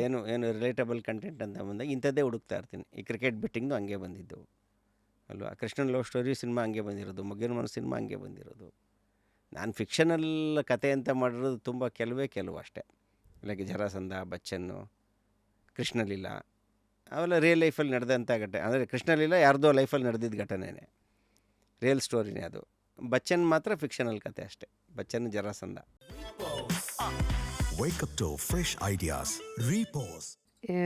The most dangerous label ಸೊಸೈಟಿನಲ್ಲಿ is to get the label successful ಅಂತ. ಯಾಕೆಂದರೆ ಅದು it will kill your curiosity ಅಂತ. ಸೊ ಈಗ Shashank sir after 11 movies with Brat being the latest release, ಈಗ ಲೈಫಿಂದ ಏನು ಹುಡುಕ್ತಾ ಇದ್ದೀರಾ ಮುಂದೆ? ಅಲ್ಲ, ನನಗೆ ಯಾವಾಗಲೂ ಆಸೆ ಇರೋದು ಒಳ್ಳೊಳ್ಳೆ ಸಿನಿಮಾಗಳನ್ನು ಮಾಡಬೇಕು, ಇನ್ನೂ ಒಳ್ಳೆ ಸಿನಿಮಾ ಮಾಡಬೇಕು ಅನ್ನೋದು ಅಷ್ಟೇ. ಈಗ ಮುಂದೇನು ನನ್ನ ಹುಡುಕಾಟ ಆ ಕಡೆನೇ ಇರುತ್ತೆ ಅಷ್ಟೇ. ಮತ್ತೆ ಪ್ರೊಡಕ್ಷನು ಮೋಸ್ಟ್ ಪ್ರಾಬಬ್ಲಿ ನಾನು ಪ್ರೊಡಕ್ಷನ್ ಮಾಡಲ್ಲ ಯಾವಾಗಲೂ. ಯಾಕೆಂದರೆ ಅಲ್ಲಿ ಒಂದು ವಿಷಯ ನನಗೆ ರಿಯಲೈಸ್ ಆಯಿತು. ಸೊ ಎರಡನ್ನೂ ಹ್ಯಾಂಡಲ್ ಮಾಡೋದು ತುಂಬ ದೊಡ್ಡ ಟಾಸ್ಕ್, ಅದು ತುಂಬ ದೊಡ್ಡ ಟಾಸ್ಕು. ಅದು I am not capable of that ಅಂತಲೂ ಅನ್ನಿಸ್ತು. ಅಂದರೆ ಎರಡನ್ನೂ ಅಷ್ಟು ಈಕ್ವಲ್ಲಾಗಿ ಬ್ಯಾಲೆನ್ಸ್ ಮಾಡೋಷ್ಟು ಪೊಟೆನ್ಷಿಯಲ್ ನನಗಿಲ್ಲ. ತುಂಬ ಹ್ಯೂಜ್ ಟಾಸ್ಕ್ ಅದು. So let us concentrate one thing ಅಷ್ಟೇ. ನಾನು ಕ್ರಿಯೇಟಿವ್ ಡೈರೆಕ್ಟ್ರಾಗಿ ಮಾತ್ರ ಕಾನ್ಸಂಟ್ರೇಟ್ ಮಾಡೋಣ, ಈ ಜಾಬ್ ಬಿಟ್ಬಿಡೋಣ. ಅದು ಥಾಟ್ ಯಾರು ಆ್ಯಕ್ಚುಲಿ ಬಂದಿದೆ ಯಾಕೆ ಸರ್? ಅದೇ ಆ ಫೇಲ್ಯೂರಿಂದನೇ ಬಂದಿದ್ದಲ್ಲ. ನಾನು ಹಾಂ, ಪ್ರೊಡಕ್ಷನ್ಗೆ ಇಳಿಬೇಕಂತ ಬಂದಿದ್ದೇನಕ್ಕೆ? ಅಲ್ಲ, ಅದು ಒಂದು ಆಸೆ ಇತ್ತು ನನಗೆ. ಅದೇನು ನನ್ನದೇ ಒಂದು production house. Basically production house ಮಾಡೋಕ್ಕೆ ಆಸೆ ಕಾರಣ ನಾನು ಹೇಳಿದ್ಮೇಲೆ ಫ್ರೀಡಮ್ಗೋಸ್ಕರ. ಈಗ ನಾನೇ ಪ್ರೊಡ್ಯೂಸರು, ನಾನೇ ಡೈರೆಕ್ಟ್ರು ಆಗಿಬಿಟ್ರೆ ನನ್ನ ಇಷ್ಟದ ಪ್ರಕಾರ ಸಿನಿಮಾ ಮಾಡ್ಬೋದು ಅಂತ ಅಷ್ಟೇ. ಅದರಿಂದೇ ಉದ್ದಿದ್ದ ಉದ್ದೇಶ ಅದೊಂದೇ ಅಷ್ಟೇ. ಇನ್ನೇನೋ ದುಡ್ಡು ಮಾಡಿಬಿಡ್ಬೇಕು, ಅದು ಮಾಡಿಬಿಡ್ಬೇಕು, ಅದೆಲ್ಲ ಅಲ್ಲ. ಯಾರ್ದೋ ಪರ್ಮಿಷನ್ನು, ಯಾರನ್ನೋ ಒಬ್ಬರನ್ನ ಕನ್ವಿನ್ಸ್ ಮಾಡಿ ಆ ಥರದ್ದು ಮಾಡೋ ಬದಲು ನನಗೇನು ಇಷ್ಟ ಆಗುತ್ತೋ ಅಂಥ ಸಿನಿಮಾಗಳನ್ನ ಮಾಡ್ಬೋದಲ್ಲ, ಎಕನಾಮಿಕಲ್ ಫ್ರೀಡಮ್ ಸಿಗುತ್ತೆ ಅಂತ. ಅನ್ಫಾರ್ಚುನೇಟ್ಲಿ ನಾನು ಫೇಲ್ ಆದೆ ಅದರಲ್ಲಿ. ಅಂದರೆ ಪ್ರೊಡಕ್ಷನ್ ಹೌಸನ್ನು ಸಕ್ಸಸ್ಫುಲಿ ಲಾಂಚ್ ಮಾಡೋದರಲ್ಲಿ. ಅಲ್ಲಿ ಆಮೇಲೆ ಅದನ್ನ ಮಾಡೋಕ್ಕೆ ಹೋದಾಗ ಅಲ್ಲಿ ಎಷ್ಟು ಸ್ಟ್ರೆಸ್ ಇದೆ ಅನ್ನೋದು ಗೊತ್ತಾಯಿತು. ಎಲ್ಲಿ ಸಿಕ್ಕಾಪಟ್ಟೆ ಸ್ಟ್ರೆಸ್ಸು. ಇವನ್ ಅಂದರೆ popular director like you when money ಎಡಬೋದು ಕಚ್ಕೊಳ್ಳೋದು ಎಲ್ಲಿ? ಸ್ಟಾರ್ಟ್ಸ್ ಸ್ಪೀಕಿಂಗ್ ವಿತಿನ್ ಯು, ಅವಾಗ ಬೇರೆ ಬೇರೆ ಮಾತುಗಳು ಕೇಳಿಸ್ಕೊಳ್ಳೋದು ಕಮ್ಮಿ ಆಗ್ಬಿಡೋದು. ದುಡ್ಡು ಜಾಸ್ತಿ ಮಾತಾಡ್ತಾ ಇರುತ್ತೆ ಬ್ರೈನ್ ಒಳಗೆ ಅಲ್ವಾ. ಆ ಸ್ಟ್ರೆಸ್ಸು, ಆ ಫಿಯರ್, ಕ್ರಿಯೇಟಿವ್ ಇದು ವಾಯ್ಸ್ ಕಮ್ಮಿ ಆಗ್ಬಿಡುತ್ತೆ. ಡೈರೆಕ್ಟ್ರನ್ನ ಪ್ರೊಡ್ಯೂಸರ್ ಜಾಸ್ತಿ ಓವರ್ಟೇಕ್ ಮಾಡೋಕ್ಕೆ ಸ್ಟಾರ್ಟ್ ಮಾಡಿಬಿಡ್ತಾನೆ. ಎರಡೂ ನಾನೇ ಅಂತ ಅಂದಾಗ ಡೈರೆಕ್ಟ್ರು ಶಶಾಂಕ್ನ ಪ್ರೊಡ್ಯೂಸರ್ ಶಶಾಂಕ್ ಕಂಟ್ರೋಲ್ ಮಾಡೋಕ್ಕೆ ಸ್ಟಾರ್ಟ್ ಮಾಡಿಬಿಡ್ತಾನೆ. ಅದು ಪ್ರಾಬ್ಲಮ್ಮು. ಅಂದರೆ ಕ್ಯಾಲ್ಕುಲೇಷನ್ ಸ್ಟಾರ್ಟ್ ಆಗಿಬಿಡುತ್ತೆ. ಹಿಂಗೆ ಪ್ರೀತಿ ಲವ್ ಅಂತಂದರೆ ಬಿಯಾಂಡ್ ಕ್ಯಾಲ್ಕುಲೇಷನ್ ಇರಬೇಕು. ಕ್ಯಾಲ್ಕುಲೇಟ್ ಮಾಡಿ ಎಲ್ಲ ಮಾಡೋದು ಲವ್ ಅಲ್ಲ ಅಲ್ವಾ. ಹಾಗೆ ಸಿನಿಮಾ ಡೈರೆಕ್ಷನ್ ಕೂಡ ಅಷ್ಟೇ. ನಾವು ಕ್ರಿಯೇಟಿವ್ ಪ್ರಾಸೆಸ್ಸಲ್ಲಿ ಕ್ಯಾಲ್ಕುಲೇಷನ್ಸ್ ಇರಬಾರ್ದು. ಅಲ್ಲಿ ಆನೆಸ್ಟಾಗಿ ಒಂದು ವೈಬು ಅದು ಏನು ಒಂದು ಎಕ್ಸೈಟ್ಮೆಂಟು ಅದೆಲ್ಲ ಕ್ರಿಯೇಟ್ ಆಗುತ್ತಲ್ಲ, ಅದನ್ನು ಫಾಲೋ ಮಾಡ್ಕೊಂಡು ಹೋಗಿ ನಾವು ಕ್ರಿಯೇಟ್ ಮಾಡಬೇಕು. ಅಲ್ಲೆಲ್ಲ ಲೆಕ್ಕಾಚಾರ ಹಾಕಕ್ಕೆ ಸ್ಟಾರ್ಟ್ ಮಾಡಿಬಿಟ್ರೆ ದುಡ್ಡು ಕಾಸು ಅದು ಇದು ಅಂತ ಕ್ರಿಯೇಟಿವಿಟಿ ಕಿಲ್ ಆಗುತ್ತೆ. ಅದೇ ಎರಡೂ ಬಂದಾಗ ಅದೇ ಪ್ರಾಬ್ಲಮ್ಮು. ಅವನೇ ಡೈರೆಕ್ಟರ್ ಅವನೇ ಪ್ರೊಡ್ಯೂಸರ್ ಅಂತ ತಕ್ಷಣ ನಿಮಗೆ ಅದು ಕಷ್ಟ ಆಗತ್ತಾ ಟು ಸ್ವಿಚ್ ಗೇರ್ಸ್ ಸೆಟಲ್ ಬಂದ? ಅಂದರೆ ನನಗೆ ಗೊತ್ತಿರಲಿಲ್ಲ ಅಷ್ಟು ಕಷ್ಟ ಆಗುತ್ತೆ ಅಂತ. ಮಾಡಿದ್ಮೇಲೆ ಗೊತ್ತಾಯಿತು ತುಂಬ ದೊಡ್ಡ ಟಾಸ್ಕು. ಮುಂಚೆ ಎಲ್ಲ ನನಗೆ ತುಂಬ ಜನ ಹೇಳೋರು, ಬೇಡ ನಿಮಗೆ ಪ್ರೊಡಕ್ಷನ್ನು ಬೇಡ, ತುಂಬ ನಿಮಗೆ ಏಟು ಬೀಳುತ್ತೆ, ಡೈರೆಕ್ಟ್ರಾಗಿ ನೀವು ತುಂಬ ಡಿಸ್ಟರ್ಬ್ ಆಗ್ತೀರಾ ನೀವು ಅಂತ. ನನಗೆ ಅನಿಸಿರಲಿಲ್ಲ ಅದರಲ್ಲಿ ಏನಿದೆ ಅಂತ. ಯಾಕೆಂದರೆ ಯಾವುದೇ ಆದರೂ ಅಷ್ಟೇ, ನಾವು ಅದ್ರ ಒಳಗೆ ಹೋಗ್ದಲ್ಲೇ ನಮ್ಗೆ ಅದ್ರದ್ದು ಗೊತ್ತಾಗಲ್ಲ, ಆಳ ಆಗಲ್ಲ, ಎಲ್ಲ ಗೊತ್ತಾಗಲ್ಲ. ದೂರ ನಿಂತ್ಕೊಂಡು ನೋಡುವಾಗ ಎಲ್ಲ ಈಸಿ ಅನ್ನಿಸ್ತಾ ಇರುತ್ತೆ. ಅದು ಒಳಗೆ ಇಳಿದಾಗಲೇ ಗೊತ್ತಾಗೋದು ಅದ್ರದ್ದು ಆಳ ಏನು, ಅದ್ರದ್ದು ಅಲ್ಲಿ ಏನೇನು ಚಾಲೆಂಜಸ್ ಬರುತ್ತೆ ಅನ್ನೋದೆಲ್ಲ. ತುಂಬ ಬುದ್ಧಿವಂತರು ಬೇರೆಯವರ ಇದನ್ನೇ ನೋಡಿ ಕಲ್ತ್ಕೊಂಡು ಬಿಡ್ತಾರೆ, ಬೇರೆಯವ್ರ ಎಕ್ಸ್ಪೀರಿಯೆನ್ಸಿಂದ ಪಾಠ ಕಲ್ತ್ಕೊಂಡು ಬಿಡ್ತಾರೆ. ನನಗೆ ಯಾವುದೂ ಆ ಥರದ ಎಕ್ಸ್ಪೀರಿಯೆನ್ಸ್ ಆಗಿರಲಿಲ್ಲ, ನಾನು ನೋಡಿರಲಿಲ್ಲ. ಹಾಗಾಗಿ ನಾನೇ ಅನುಭವ ತಗೊಂಡು ಪಾಠ ಕಲ್ತ್ಕೊಂಡೆ ಅಷ್ಟೆ. ಎಲ್ಲ ಗಾಯಗಳು ವಾಸಿ ಆಗಿದೆಯೇ? ಎಲ್ಲ ಆಗಿದೆ, ಅದ್ರದ್ದೇನು ಸಮಸ್ಯೆ ಇಲ್ಲ, ಆಗೋಯ್ತು. ಎಲ್ಲ ಮಾತಾಡಿದ್ವಿ. ಸೊ ಪರ್ಸ್ನಲ್ ಲೈಫ್ ಯಾರಿದ್ದಾರೆ ಮನೆಯಲ್ಲಿ? ಮನೆಯಲ್ಲಿ ನನ್ನ ಹೆಂಡ್ತಿ ಇದ್ದಾಳೆ, ನನ್ನ ಲವರ್ ಕಮ್ ವೈಫು. ಹೆಸರು ವೀಣಾ ಅಂತ. ಸೊ ಅದೇ ಲವ್ ಮ್ಯಾರೇಜೇ, ಅರೇಂಜ್ಡ್ ಲವ್ ಮ್ಯಾರೇಜ್. ಸೊ ಅದು ಇವಾಗಲೂ ಹಂಗೆ ಇದೆ. ಇಬ್ಬರು ಮುದ್ದಾದ ಮಕ್ಕಳಿದ್ದಾರೆ, ಇಬ್ಬರು ಹೆಣ್ಮಕ್ಳೇ. ಹೆಸರು ಮತ್ತು ಚೈತ್ರ ಆ್ಯಂಡ್ ಖುಷಿ. ನಮ್ಮಮ್ಮ ಇದ್ದಾರೆ ಜೊತೆಯಲ್ಲಿ. ತಂದೆ ಈಗ 19 ಎಕ್ಸ್ಪೈರ್ ಆದರು. Sorry to hear. ತಾಯಿ ಇದ್ದಾರೆ. 5 ಜನ ಇದ್ದೀವಿ ನಮ್ಮ ಮನೇಲಿ ಅಷ್ಟೇ. ನಾಯಿಗೆ ಎಲ್ಲ ಇಲ್ಲ. ನನಗೆ ಸ್ವಲ್ಪ ಅನಿಮಲ್ಸ್ ಅದು ಮುಂಚೆಯಿಂದನೂ ಅದ್ರ ಬಗ್ಗೆ ಏನು ಅಷ್ಟು ಇದಿಲ್ಲ, ಪ್ರೇಮ ಅಂದರೆ ಒಲವಿಲ್ಲ, ಅಷ್ಟು ಒಲವಿಲ್ಲ. I love people more. ನನಗೆ ಮನುಷ್ಯರನ್ನ ಕಂಡ್ರೆ ತುಂಬ ಇಷ್ಟ, ತುಂಬ ಪ್ರೀತಿಸ್ತೀನಿ ಮನುಷ್ಯರನ್ನ. ನಾನು ಅವ್ರ ಜೊತೆ ಇಂಟ್ರ್ಯಾಕ್ಟ್ ಮಾಡೋದು ತುಂಬ ಖುಷಿ ನನಗೆ. ಹಾಗಾಗಿ ಅದು ಎಲ್ಲೂ ಬೇರೆ ಆ ಪ್ರೀತಿ ಪ್ರಾಣಿಗಳ ಕಡೆ ಹೋಗೋಕ್ಕೆ ನನಗೆ ಸ್ಪೇಸ್ ಸಿಕ್ಕಿಲ್ಲ. ಅಂದರೆ ಇಲ್ಲಿ ಸಿಕ್ಕಾಪಟ್ಟೆ ಸಿಕ್ಬಿಟ್ಟಿದೆ ಇಲ್ಲೇ. ಅಂದರೆ ತುಂಬ ಇದ್ದಾರೆ ನನಗೆ. I have got very good wife, I have got very good children, I have got very good parents, I have got very good siblings. ಆಮೇಲೆ ತುಂಬ ಒಳ್ಳೆ ಫ್ರೆಂಡ್ಸ್ ಇದ್ದಾರೆ. ಅಷ್ಟು ಪ್ರೀತಿ ಕೊಟ್ಟಿದ್ದಾರೆ. ಅಫ್ಕೋರ್ಸ್ ನಾನು ಹಂಗೆ ಕೊಟ್ಟಿದ್ದೀನಿ. ಆಮೇಲೆ ಫ್ಯಾಮಿಲಿ ಮ್ಯಾನ್ ನಾನು. ಸೊ ಅದೆಲ್ಲ ಜಾಸ್ತಿ ಇರೋದ್ರಿಂದ ನನಗೆ ಬೇರೆ ಆ ಪ್ರೀತಿ ಎಲ್ಲೋ ಬೇರೆ ಇನ್ನೊಂದು ಕಡೆ ಬೇಕು ಅಂತ ಯಾವತ್ತೂ ಅನಿಸಿಲ್ಲ ನನಗೆ.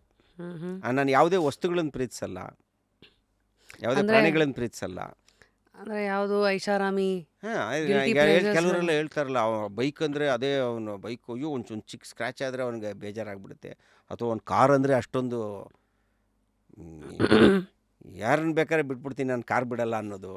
ನನಗೆ ಯಾವ ವಸ್ತುಗಳ ಮೇಲೂ ನನಗೆ ಅಟ್ಯಾಚ್ಮೆಂಟ್ ಇಲ್ಲ, ಅವು ವಸ್ತುಗಳು ಅಷ್ಟೇ ಅಂತ. ಅದು ಸೊ ನಿಮಗೆ ಹಣ ಜೀವನ ತೋರಿಸಿದೆ, ಕಲಿಸಿದೆ, ಗಳಿಸೋದು ಹೇಳ್ಕೊಟ್ಟಿದೆ, ಕಳ್ಕೊಂಡಾಗಲೂ ಏನು ಮಾಡಬೇಕು ಹೇಳ್ಕೊಟ್ಟಿದೆ. ಅಲ್ಲ, ನಾನು ಕಳ್ಕೊಳ್ಳೋವರೆಗೂ ದುಡ್ಡಿನ ಬೆಲೆನೇ ಗೊತ್ತಿರಲಿಲ್ಲ ನನಗೆ, ಕಳ್ಕೊಳ್ಳೋ ತನಕ. ಅಂದರೆ ಫೈನಾನ್ಷಿಯಲಿ ಐ ವಾಸ್ ವೆರಿ ಇಂಡಿಸಿಪ್ಲಿನ್ಡ್. ತಾಯಿಗೆ ತಕ್ಕ ಮಗ ಅದಾಗೋವರೆಗೂ ಫೈನಾನ್ಷಿಯಲ್ ಡಿಸಿಪ್ಲಿನ್ ಇರಲಿಲ್ಲ ನನಗೆ. ನೀವು ಇನ್ವೆಸ್ಟ್ ಮಾಡಲಿಲ್ವಾ ಎಲ್ಲೂ? ಏನು ಮಾಡ್ತಾ ಇರಲಿಲ್ಲ. ಮನೆಗಿನೇ ಒಡವೆ, ಕಾರು, ಅದೆಲ್ಲ ಏನು ಮಾಡ್ತಾ ಇರಲಿಲ್ಲ. ಮತ್ತೆ ದುಡ್ದಿದ್ದಲ್ಲ? ಅಲ್ಲ, ಅದು ಲೈಫ್ಗೆ ಏನು ಬೇಕೋ ದುಡಿದಿದ್ದು. ಅಲ್ಲ, ಚಿಕ್ಕ ಪುಟ್ಟ ಸೈಟು ಗೀಟು ಅದೇ ಜಾಸ್ತಿ ದುಡ್ಡು ಬಂದಾಗ ಆ ಥರದ್ದು ಮಾಡ್ತಾಯಿದ್ದೆ. ಅದು ಬೇಸಿಕ್ ಥಿಂಗ್ಸು. ಫೈನಾನ್ಷಿಯಲ್ ಡಿಸಿಪ್ಲಿನ್ ಅಂತಂದರೆ ನಿಮಗೆ ಅಂದರೆ ಒಂದು ತಿಂಗಳಿಗೆ ನಾನು ಇಷ್ಟು ಸಂಪಾದನೆ ಮಾಡಿದ್ದನ್ನು ಇಷ್ಟು ಸೇವ್ ಮಾಡಲೇಬೇಕು ಅನ್ನೋದು, ಆ ಥರ. ಅಥವಾ ನಾಳೆ ಏನಾಗುತ್ತೋ ಗೊತ್ತಿಲ್ಲ, ಈಗ ಒಂದಷ್ಟು ಸೆಕ್ಯೂರಿಟಿಗೆ ಅಂತ ಒಂದಷ್ಟು ರಿಸರ್ವ್ ಮಾಡಿ ಇಡಬೇಕು ಅನ್ನೋದು.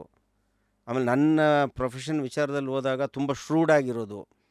ಯಾರ ಜೊತೆ, ಯಾವ ಪ್ರೊಡ್ಯೂಸರ್ಗಳ ಜೊತೆ, no money matters to me, money ಇಷ್ಟು ಹಿಂಗೆ ಆದ್ರೇ ಹಿಂಗೆ ಮಾಡೋದು ನಾನು, ಹಾಗೆಲ್ಲ ಶ್ರೂಡಾಗಿ ಮಾತಾಡೋದು, ಅದೆಲ್ಲ ಗೊತ್ತಿರಲಿಲ್ಲ ನನಗೆ, ಮಾಡ್ತಾ ಇರಲಿಲ್ಲ ನಾನು.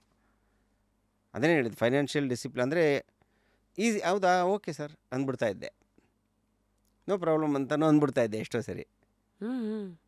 ಅದೇನು ಮ್ಯಾಟ್ರಲ್ಲ ಅಂತ, ಮನಿ ಮ್ಯಾಟ್ರಲ್ಲ ಅಂತಲೇ ಹೇಳ್ಬಿಡ್ತಾ ಇದ್ದೆ ನಾನು.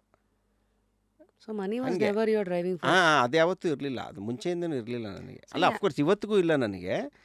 ಬಟ್ ಒಂದು ಬೇಸಿಕ್ ಡಿಸಿಪ್ಲಿನ್ ಬೇಕು ಅನ್ನೋದು ಅರ್ಥ ಆಯಿತು ನನಗೆ. ಅಟ್ಲೀಸ್ಟ್ ಓಕೆ, ನಾನು ಲಿಬರಲ್ ಆಗಿರೋದು ಓಕೆ, ನಾನು ಇನ್ನೊಬ್ಬರಿಗೆ ಜೊತೆಯಲ್ಲಿ ನಾನು ಫ್ಲೆಕ್ಸಿಬಲ್ ಆಗಿರ್ಬೋದು, ಅದೆಲ್ಲ ಬೇರೆ ವಿಚಾರ. ಆದರೆ ನನ್ನನ್ನು ನಂಬ್ಕೊಂಡು ಒಂದು ಫ್ಯಾಮಿಲಿ ಇರುತ್ತೆ, ನನಗೆ ನನ್ನದೇ ಆದ ಜವಾಬ್ದಾರಿಗಳಿರುತ್ತೆ ಅಲ್ವಾ. ನಾಳೆ ಮನಿ ಇಲ್ಲ ಅಂತ ಅಂದರೆ ಏನೇನು ಪ್ರಾಬ್ಲಮ್ ಆಗುತ್ತೆ ಅನ್ನೋದು ದುಡ್ಡು ಇಲ್ದಲೇ ಇದ್ದಾಗ ಗೊತ್ತಾಯ್ತು ನನಗೆ. ನಾನು ಯಾವತ್ತೂ ಆ್ಯಂಟಿಸಿಪೇಟ್ ಮಾಡಿರಲಿಲ್ಲ. ನನಗೆ ದುಡ್ಡಿಲ್ದಂಗೆ ಆಗ್ಬಿಡುತ್ತೆ, ಲೈಫ್ ಲೀಡ್ ಮಾಡೋಕ್ಕೆ ಕಷ್ಟ ಆಗುತ್ತೆ, ಫ್ಯೂಚರ್ ಏನಪ್ಪ ಅಂತ ಭಯ ಆಗುತ್ತೆ, ಆ ಥರದ್ದೆಲ್ಲ ಯಾವತ್ತೂ ಕಾಡಿರಲಿಲ್ಲ ನನಗೆ. ಅಲ್ಲಿವರೆಗೂ ಕರ್ಕೊಂಡು ಹೋಯ್ತಾ ಅದು? ಹಾಂ, ಅದು ಅಲ್ಲಿ ಹಂಗಾಯ್ತಲ್ಲ. ಅದಾದಮೇಲೆ ಇದು ಕೋವಿಡ್ ಟೈಮ್ನೆಲ್ಲ ಬಂದ್ಬಿಡ್ತಲ್ಲ, ವೆರಿ ಬ್ಯಾಡ್ ಪೀರಿಯಡ್. ಸೊ 2018ಇಂದ 21ವರೆಗೂ ಮೋಸ್ಟ್ ಟಫೆಸ್ಟು ಪೀರಿಯಡ್ ಅದು. ಅಂದರೆ ಆಲ್ರೆಡಿ ಫೇಲ್ಯೂರಲ್ಲಿದ್ದೀನಿ, ಅದ್ರ ಮೇಲೆ ಮಾರ್ಕೆಟು ಹಂಗೆ ಇದೆ. ಪಾಕೆಟು ಖಾಲಿ, ಅದ್ರ ಮೇಲೆ ಕೋವಿಡ್ಡು, ಕೆಲಸ ನಿಂತೋಯ್ತು, ಆಲ್ರೆಡಿ ಬಾರೋ ಸಾಲ ಇದೆ. ಸೊ ಆ ಸಾಲ ತೀರ್ಸೋಕ್ಕೆ ಅಂತ ಕೈಲಿದ್ದೆಲ್ಲ ಸೈಟು ಗೀಟೆಲ್ಲ ಕೊಡಬೇಕಾಗಿ ಬಂತು, ಮಾರಬೇಕಾಗಿ ಬಂತು. So I came to zero actually. Covid ಟೈಮಲ್ಲಿ ಬೆಂಗಳೂರಿಗೆ ಬಂದಾಗ ನಾನು ಎಲ್ಲಿದ್ನಲ್ಲ ಅಲ್ಲಿದ್ದೆ ನಾನು. ಏನೂ ಇಲ್ದಲೇ ಬಂದಿದ್ದೆ. ಬೆಂಗಳೂರಿಗೆ ಬಂದಿದ್ದಾಗ ಏನು ₹1 ತೊಗೊಂಬಂದಿರಲಿಲ್ಲ ಅಫ್ಕೋರ್ಸು. ಅದಾದಮೇಲೆ ಏನೇನೋ ಸಂಪಾದನೆ ಮಾಡಿದ್ವಿ. ಮತ್ತು ಈ ಕೋವಿಡ್ಡು ಈ ಎಲ್ಲ ಈ ಪ್ರಾಸೆಸ್ಸೆಲ್ಲ ಆಯ್ತಲ್ಲ, ಅಗೇನ್ ಮತ್ತೆ ಝೀರೋದಲ್ಲಿ ನಿಂತಿದ್ದೆ ನಾನು. ಅವಾಗೇನಂದರೆ ಅವಾಗ ಏನೂ ಜವಾಬ್ದಾರಿಗಳಿರಲಿಲ್ಲ. ಹ್ಞೂ ಹ್ಞೂ ಬಟ್ ಈಗ ಅಲ್ಲಿ ನಿಂತ್ಕೊಂಡು ನೋಡಿದಾಗ ನನ್ನ ಹಿಂದೆ ಒಂದು ದೊಡ್ಡ ಫ್ಯಾಮಿಲಿ ಇದೆ ಅಲ್ವಾ. ನನಗೆ ಬೇಡದಲ್ಲೇ ಇರ್ಬೋದು, ನಾನು ಒಬ್ಬನೇ ಆಗಿದ್ದರೆ ನಾನು ಹೆಂಗೆ ಬೇಕಾದ್ರೂ ಬದುಕ್ಬೋದು. ನನ್ನನ್ನು ನಂಬ್ಕೊಂಡು ಒಂದು ಫ್ಯಾಮಿಲಿ ಇದೆ, ಹ್ಞೂ ಮಕ್ಕಳಿದ್ದಾರೆ, ಅವ್ರ ಫ್ಯೂಚರ್ ಇದೆ, ಇದೆಲ್ಲ ಇದೆ ಅಲ್ವಾ. ಸೊ ಅದೇ ಬ್ರೇಕಿಂಗ್ ಪಾಯಿಂಟು. ನಾನು ಡಿಸಿಪ್ಲಿನಾಗಿಲ್ಲ, ಫೈನಾನ್ಷಿಯಲಿ ಡಿಸಿಪ್ಲಿನ್ ಇಲ್ಲ ಅಂದರೆ ಅದು ನನ್ನೊಬ್ಬನಿಗೆ ಅಫೆಕ್ಟ್ ಆದರೆ ಪರವಾಗಿಲ್ಲ. ಹೌದು. ನಾನು ತಪ್ಪು ಮಾಡಿದ್ರಿಂದ ನನಗೆ ಶಿಕ್ಷೆ ಆದರೆ ನೋ ಪ್ರಾಬ್ಲಮ್. ನಾನು ಮಾಡಿರೋ ತಪ್ಪಿಗೆ ನನ್ನ ಫ್ಯಾಮಿಲಿ ಶಿಕ್ಷೆ ಅನುಭವಿಸ್ಬಾರ್ದು. What change after that sir? ಅದೇ ಫೈನಾನ್ಷಿಯಲ್ ಡಿಸಿಪ್ಲಿನ್ ಅನ್ನೋದನ್ನು ಅಡಾಪ್ಟ್ ಮಾಡ್ಕೊಂಡಿದ್ದೀನಿ. ನಿಮ್ಮ ಟೂಲ್ಸ್ ನಾನೇನು ಏನೇ ಸಂಪಾದನೆ ಮಾಡೋದು ಅದರಲ್ಲಿ ಒಂದಷ್ಟು ಸೇವಿಂಗ್ಸ್ ಮಾಡಲೇಬೇಕು ಅನ್ನೋದು. ನಿಮ್ಮ ಟೂಲ್ಸ್ ಏನು? ಪ್ರತಿಯೊಬ್ಬರು ಇಲ್ಲಿ ಬಂದಾಗ ಎಕ್ಸ್ಪೆಷಲಿ ಆ್ಯಕ್ಟರ್ಸ್ ಆ್ಯಂಡ್ ಸಿನಿಮಾ ರಂಗದವರು ಅವ್ರನ್ನ ಕೇಳ್ತೀವಿ ಪ್ರಶ್ನೆ, ಎಲ್ಲಿ ಸೇವ್ ಮಾಡ್ತೀರಾ, ಎಲ್ಲಿ ಇನ್ವೆಸ್ಟ್ ಮಾಡ್ತೀರಾ? ಇವತ್ತು ಕ್ರಿಪ್ಟೋ ಕರೆನ್ಸಿ ಇದೆ, ಶೇರ್ಸ್ ಇದೆ, ಪ್ರಾಪರ್ಟಿ ಇದೆ, ಗೋಲ್ಡ್ ಇದೆ. ನೀವು ಯಾವ ಥರ ಇನ್ವೆಸ್ಟರು? ಅಲ್ಲ, ನಾನು ಈಗಲೂ ನನಗೆ ತುಂಬ ಜಾಸ್ತಿ ಎಲ್ಲ ಗೊತ್ತಿಲ್ಲ ಫೈನಾನ್ಸ್ ಇದ್ರ ಬಗ್ಗೆ. ಸೊ ಇನ್ವೆಸ್ಟ್ಮೆಂಟು ಅದು ಇದ್ರದಂತ ಅದೆಲ್ಲ I left it to my wife. ನಾನು ಹೆಂಡ್ತಿಗೆ ಬಿಟ್ಬಿಟ್ಟಿದ್ದೀನಿ. ಅವಳು ಒಂಚೂರು ಶೇರ್ಸಲ್ಲೆಲ್ಲ ಇನ್ವೆಸ್ಟ್ ಮಾಡ್ತಾ, ಅಂದರೆ ನನಗೆ ಟೈಮ್ ಇಲ್ಲ ಅನ್ನೋದು ದೊಡ್ಡ ಸಮಸ್ಯೆ. ಈಗ ಶೇರ್ ಮಾರ್ಕೆಟಲ್ಲಿ ಏನಾದರೂ ಮಾಡಬೇಕು ಅಂದರೆ ನಾನು ಅದನ್ನು ಸ್ಟಡಿ ಮಾಡಬೇಕು ಅಲ್ವಾ. ಸ್ಟಡಿ ಮಾಡ್ದಲೇ ಮಾಡೋಕ್ಕಾಗಲ್ಲ ಶೇರ್ ಮಾರ್ಕೆಟು. ಬಟ್ ಅದು ಹೆಂಗೆ ಫಂಕ್ಷನ್ ಆಗುತ್ತೆ ಅನ್ನೋದು ಗೊತ್ತು. ಅದೊಂದು ಬೇಸಿಕ್ಸನ್ನೆಲ್ಲ ಕನೆಕ್ಟ್ ಮಾಡಿ ನನ್ನ ವೈಫಿಗೆ ಬಿಟ್ಬಿಟ್ಟಿದ್ದೀನಿ. ಸ್ವಲ್ಪ ಶೇರ್ ಮಾರ್ಕೆಟಲ್ಲಿ ಟೆಕ್ನಿಕಲ್ ಅನಾಲಿಸಿಸ್ ಎಲ್ಲ ಗೊತ್ತಾ? ಅಲ್ಲ, ಅಂದರೆ ನನ್ನ ಕೋಬ್ರದರೊಬ್ಬ ಇದ್ದಾನೆ, ಅವ್ನು ಹೆಲ್ಪ್ ತಗೋ ಅಂತ ಹೇಳಿ ಕನೆಕ್ಟ್ ಮಾಡಿಬಿಟ್ಟಿದ್ದೀನಿ. ಅಂದರೆ ಸ್ವಲ್ಪ ಪರ್ಸೆಂಟೇಜನ್ನು ಇನ್ವೆಸ್ಟ್ ಮಾಡ್ತಾ ಹೋಗು ಅಲ್ಲಿ. ಡೈಲಿ ಟ್ರೇಡಿಂಗ್ ಅಲ್ಲ, ಒಂದು ಶೇರ್ ಮಾರ್ಕೆಟಲ್ಲಿ ಒಂದು ಸ್ವಲ್ಪ ಇನ್ವೆಸ್ಟ್ ಮಾಡ್ತಾ ಹೋಗು, ಸೇವಿಂಗ್ಸ್ ಥರ. ಅರ್ಥ ಆಯ್ತು. ಈಗ ಮ್ಯೂಚುವಲ್ ಫಂಡ್ಸಲ್ಲಿ ಇನ್ವೆಸ್ಟ್ ಮಾಡೋದು ಆ ಥರದ್ದು. ಅಂದರೆ ವೈಸ್ ಇನ್ವೆಸ್ಟ್ಮೆಂಟ್. ಈಗ ಮುಂಚೆ ಏನು ಮಾಡೋಳು, ನನ್ನ ಹೆಂಡ್ತಿ ನಾನು ದುಡ್ಡು ಕೊಟ್ಟರೆ ಅವಳು ಟ್ರೆಡಿಷನಲ್ ಮೆಥಡ್ ಅಂತ ಹೋಗಿ ಪೋಸ್ಟ್ ಆಫೀಸಲ್ಲಿ ದುಡ್ಡು ಕಟ್ಬಿಡೋಳು. ಓಹೋ, ಅಷ್ಟು ಎಕ್ಸ್ಟ್ರೀಮ್. ನಾನು ಯಾವತ್ತೂ ಅದೆಲ್ಲ ತಲೆನೇ ಕೆಡ್ಸ್ಕೊತಾ ಇರಲಿಲ್ಲ. ಹ್ಞೂ ದುಡ್ಡು ಕೊಟ್ಟಿರ್ತೆ, ಅವಳ ಸೇವಿಂಗ್ಸು, ಅವಳ ಪಾಡಿಗೆ ಅವಳ ಜವಾಬ್ದಾರಿ, ಅವಳು ಏನೋ ಮಾಡ್ಕೊಂಡಿರ್ತಾಳೆ, ಸುಮ್ಮನೆ ಇರ್ತಾಯಿದ್ದೆ. ಇದೆಲ್ಲ ಬಂದ ಮೇಲೆ ನಾನು ಸ್ವಲ್ಪ ಕೇರ್ ತೊಗೊಂಡು, ಏನು ಮಾಡ್ತಾಯಿದೀಯಾ, ಎಲ್ಲಿ ಇನ್ವೆಸ್ಟ್ ಮಾಡ್ತಾಯಿದೀಯಾ, ಏನು ಸೇವ್ ಮಾಡಿದೀಯಾ ನೀನು, ದುಡ್ಡು ಸೇವಿಂಗ್ಸ್ ಜವಾಬ್ದಾರಿ ನಿನಗೆ ಬಿಟ್ಟು ಏನು ಮಾಡಿದ್ದೆ ಅಂದರೆ, ಅವಳು ಪಾಪ ಇನ್ನೋಸೆಂಟ್ ಅವಳು. ಪೋಸ್ಟ್ ಆಫೀಸಲ್ಲಿ ಹಾಕಿದ್ದೀನಿ, ಅವ್ನು ಸ್ವಲ್ಪ ಗೋಲ್ಡ್ ತೊಗೊಂಡಿದ್ದೀನಿ ಈ ಥರದ್ದು ಹೇಳೋಳು. ಸೊ ಇಲ್ಲ ನೋಡಿ, ಇದಕ್ಕಿಂತ ಬೆಟರ್ ಆಪ್ಷನ್ನು ಇದೇ ದುಡ್ಡನ್ನ ಇಂಥ ಕಡೆ ಇನ್ವೆಸ್ಟ್ ಮಾಡಿದ್ರೆ ಅದ್ರ ಗ್ರೋತ್ ಜಾಸ್ತಿ ಇರುತ್ತೆ, ಬೆಟ್ರಾಗಿರುತ್ತೆ. ಸೊ ಇಲ್ಲೆಲ್ಲ ಇನ್ವೆಸ್ಟ್ ಮಾಡು, ಈ ಥರ ಐಡಿಯಾಗಳು ಕೊಟ್ಟು ಅವಳ ಕೈಲೇ ಮಾಡಿಸ್ತೀನಿ ಅಷ್ಟೇ. ನಾನು ಪರ್ಸ್ನಲಾಗಿ ಹೋಗಿ ಮಾಡೋಷ್ಟು ನನಗೆ ಟೈಮ್ ಇರಲ್ಲ, ಮತ್ತು ಪೇಷನ್ಸು ಇಲ್ಲ. ಡಿಸ್ಟರ್ಬ್ ಆಗುತ್ತೆ, ನಮ್ಮ ಕೆಲಸಕ್ಕೆ ಡಿಸ್ಟರ್ಬ್ ಆಗುತ್ತೆ ಈ ಥರದ್ದು. ಆಮೇಲೆ ಇನ್ನೂ ಸ್ವಲ್ಪ ಜಾಸ್ತಿ ದುಡ್ಡು ಬಂದರೆ ಮಿಕ್ಕಿದ್ದೆಲ್ಲ ಮಾಡ್ಬೋದು ಅಷ್ಟೇ. ಸೈಟ್ ತೊಗೊಳ್ಳೋದು, ಆಮೇಲೆ ಒಂದು ಮನೆ, ನನಗೆ ಆ್ಯಕ್ಚುಲಿ ಮನೆಯೇ ಇರಲಿಲ್ಲ ನೋಡಿ. ನನ್ನ 2020 ಕೋವಿಡ್ ಟೈಮ್ ಬರೋವರೆಗೂ ನಾನು ಬಾಡಿಗೆ ಮನೆಯಲ್ಲೇ ಇದ್ದಿದ್ದು. ಐ ನೆವರ್ ಬಿಲೀವ್ಡ್ ಇದು. ನಾನು ಹೇಳ್ತಾನೆ ಇದ್ಲು, ನಾನು ಯಾವತ್ತೂ ಮನೆ ತೊಗೊಂಬಿಡ್ಬೋದಾಗಿತ್ತು, ಒಂದು ಸ್ವಂತ ಮನೆ ತೊಗೊಳೋದಾಗಿದ್ದಿದ್ರೆ. ನನಗೆ ಅದ್ರಲ್ಲಿ ನಂಬಿಕೆನೇ ಇರಲಿಲ್ಲ. ಸ್ವಂತ ಮನೆ ತೊಗೊಳೋದು, ಇನ್ವೆಸ್ಟ್ ಮಾಡಿ ಅದು ಮಾಡೋದು ಇದು ಮಾಡೋದು, ಅಲ್ಲಿ ಬ್ಯಾಂಕ್ ಲೋನ್ ಮಾಡಿಕೊಂಡು ಅದು ಮಾಡ್ಕೊಂಡು ಅವೆಲ್ಲ ಯಾಕೆ ತರೋಕ್ಲೆ ಬೇಡ ಬಿಡಮ್ಮ ಅಂತ ಇದ್ದೆ ನಾನು. ಬಟ್ ಒಂದು ಹೇಳಿ ಸರ್, ಒಂದು ಸೂಪರ್ ಹಿಟ್ ಸಿನಿಮಾ ಕೊಟ್ಮೇಲೆ ಕೆಲವು ಸ್ಟಾರ್ಗಳ ಲೈಫೇ ಚೇಂಜ್ ಆಗ್ಬಿಡುತ್ತೆ ಓವರ್ ನೈಟ್. ಬಟ್ ಡೈರೆಕ್ಟರ್ಗಳಿಗೆ ಹಂಗೆ ಆಗಲ್ವಾ? ಅಲ್ಲ, ಆಗುತ್ತೆ, ಡೈರೆಕ್ಟರ್ಗಳಿಗೂ ಆಗುತ್ತೆ. ಬಟ್ ನಮ್ಮ ಪೀರಿಯಡಲ್ಲಿ ಇಷ್ಟೊಂದೆಲ್ಲ ಈಗ ನಾವೇನು ನೋಡ್ತಾ ಇದೆಯಲ್ಲ, ಈ ಥರ ಪೇಮೆಂಟ್ಗಳು ಅವಾಗಿರಲಿಲ್ಲ. ಅವಾಗೆಲ್ಲ ಕೋಟಿಗಟ್ಟಲೆ ಇನ್ನು ಪೇಮೆಂಟು ಅದು ಇದೆಲ್ಲ ಅದೆಲ್ಲ ಇತ್ತೀಚೆಗೆ ಸ್ಟಾರ್ಟ್ ಆಗಿರೋದು ಡೈರೆಕ್ಟರ್ಸ್ಗೂ ಎಲ್ಲರಿಗೂ, ಇನ್ಕ್ಲೂಡಿಂಗ್ ಫಾರ್ ಎಕ್ಸಾಂಪಲ್ ನಿಮಗೆ ಈಗ ಸುದೀಪ್ ಅವರು ಒಂದು ಅವರೇ ಓಪನ್ ಆಗಿ ಅಡ್ಮಿಟ್ ಮಾಡಿದ್ದಾರೆ. ಅವ್ರು 1 ಕೋಟಿ ಪೇಮೆಂಟ್ ತೊಗೊಂಡ್ರು. ಫಸ್ಟ್ ಪಿಕ್ಚರೇ ಬಚ್ಚನ್ ಅವರು, ಅದೇ ಫಸ್ಟ್ ಪಿಕ್ಚರ್ 1 ಕೋಟಿ ಪೇಮೆಂಟ್ ತೊಗೊಂಡ್ರೋದು ಅವರು. ಇಮ್ಯಾಜಿನ್ ಮಾಡಿ, ಸುದೀಪ್ ಅವರು ಎಷ್ಟು ವರ್ಷದಿಂದ ಆ್ಯಕ್ಟರ್ ಆಗಿದ್ರು, ಅವರು ಸ್ಟಾರ್ ಆಗಿದ್ದರು. ಅಂದರೆ ಅವತ್ತಿಗೆ ಇಂಡಸ್ಟ್ರಿ ಹಂಗೆ ಇದ್ದಿದ್ದು. ತುಂಬ ಈಗ ಏನು ಎಲ್ಲ ಸ್ವಲ್ಪ ದೊಡ್ಡದಾಗಿದೆ, ರೆವೆನ್ಯೂ ಸೋರ್ಸಸ್ ಜಾಸ್ತಿ ಆಗಿದೆ, ಕಲೆಕ್ಷನ್ ವೈಸು ಏನೇನೋ ಪ್ಯಾನ್ ಇಂಡಿಯಾ ಅದು ಇದು ಅಂತೆಲ್ಲ ಆಗಿದೆ. ಡಬ್ಬಿಂಗ್ ರೈಟ್ಸು ಸೊ ಎಲ್ಲ ಲ್ಯಾಂಗ್ವೇಜಿಗೆ ಹೋಗೋದ್ರಿಂದ ಪೇಮೆಂಟ್ಸು ಅದು ಇದು ಎಲ್ಲರಿಗೂ ಜಾಸ್ತಿ ಆಗಿದೆ. ಆರ್ಟಿಸ್ಟು, ಟೆಕ್ನಿಷಿಯನ್ಸು ಎಲ್ಲರಿಗೂ ಜಾಸ್ತಿ ಆಗಿದೆ. ಸೊ ಬಂದಿದ್ರಲ್ಲಿ ಸೇವ್ ಮಾಡೋಕ್ಕೆ ಆಪ್ಷನ್ನು ಜಾಸ್ತಿ ಇರುತ್ತೆ. ಆಮೇಲೆ ಓವರ್ ನೈಟ್, ಆಮೇಲೆ ಎಲ್ಲಿ ಬೇಕಾದ್ರೂ ಹೋಗ್ಬೋದು, ನೀವು ಯಾವ ಇಂಡಸ್ಟ್ರಿಗೆ ಬೇಕಾದ್ರೂ ಹೋಗ್ಬೋದು. ಈ ಥರದ್ದೆಲ್ಲ ನೀವು ಮತ್ತೆ ಚೇಂಜ್ ಆಗಿದೆ ಯಾವ ಎಲ್ಲ. ಡೈರೆಕ್ಷನ್ ನೋಡ್ತಾ ಇದ್ದೀರಾ ಇವಾಗ? ಪ್ಯಾನ್ ಇಂಡಿಯಾ ಎಲ್ಲ ಬಂದು ಆ್ಯಸ್ ಎ ಡೈರೆಕ್ಟರ್ ನಿಮ್ಮ ಆಲೋಚನೆ ಏನು ಸರ್? ಇಲ್ಲ, ಅಫ್ಕೋರ್ಸ್ ನನಗೂ ಪ್ಯಾನ್ ಇಂಡಿಯಾ ಸಿನಿಮಾ ದೊಡ್ಡದಾಗಿ ನಾನು ಮಾಡಿದ್ದೊಂದು ಸಿನಿಮಾ ಪ್ಯಾನ್ ಇಂಡಿಯಾ ಲೆವೆಲಲ್ಲಿ KGF ಥರ ಒಂದು ಸೌಂಡ್ ಮಾಡಬೇಕು, ಕಾಂತಾರ ಥರ ಸೌಂಡ್ ಮಾಡಬೇಕು ಆಸೆ ಇದೆ. ಅದು ಅದಕ್ಕೆ ತಕ್ಕಂಗೆ ಎಲ್ಲದೂ ಕೂಡ್ಕೊಂಡು ಬರಬೇಕು. You believe in manifestation? ಅದು ಇದೆ, ಮಾಡ್ತೀವಿ. ಆದರೆ ಆಗಬೇಕಲ್ಲ, ಎಲ್ಲವೂ ನಾವು ಅಂದ್ಕೊಂಡೆ ನಾವೇನು ಮಾಡ್ತೀವಿ ಹಂಗೆ ಆಗಬೇಕಲ್ಲ. ಪ್ರಯತ್ನ ಅಂತೂ ಜಾರಿಲಿದೆ. ಬಟ್ ಅದೇ ಹೇಳ್ದಲ್ಲ, ಎಲ್ಲೋ ಒಂದು ಕಡೆ ಅದು ತಾನಾಗೆ ಒಂದು ಯೂನಿವರ್ಸಿಂದನೂ ಸಪೋರ್ಟ್ ಸಿಗಬೇಕು. ನಾವೆಷ್ಟೇ ಡಿಸೈನ್ ಮಾಡಿ ಏನೇ ಮಾಡ್ತಾ ಹೋದ್ರೂ ಅದೇನೋ ಬೇರೆ ಒಂದು ಕೂಡ್ಕೊಂಬರಬೇಕು. ಬರುತ್ತೆ ಅಂದರೆ ಬರಲಿ. ಆ್ಯಂಡ್ ಐ ಥಿಂಕ್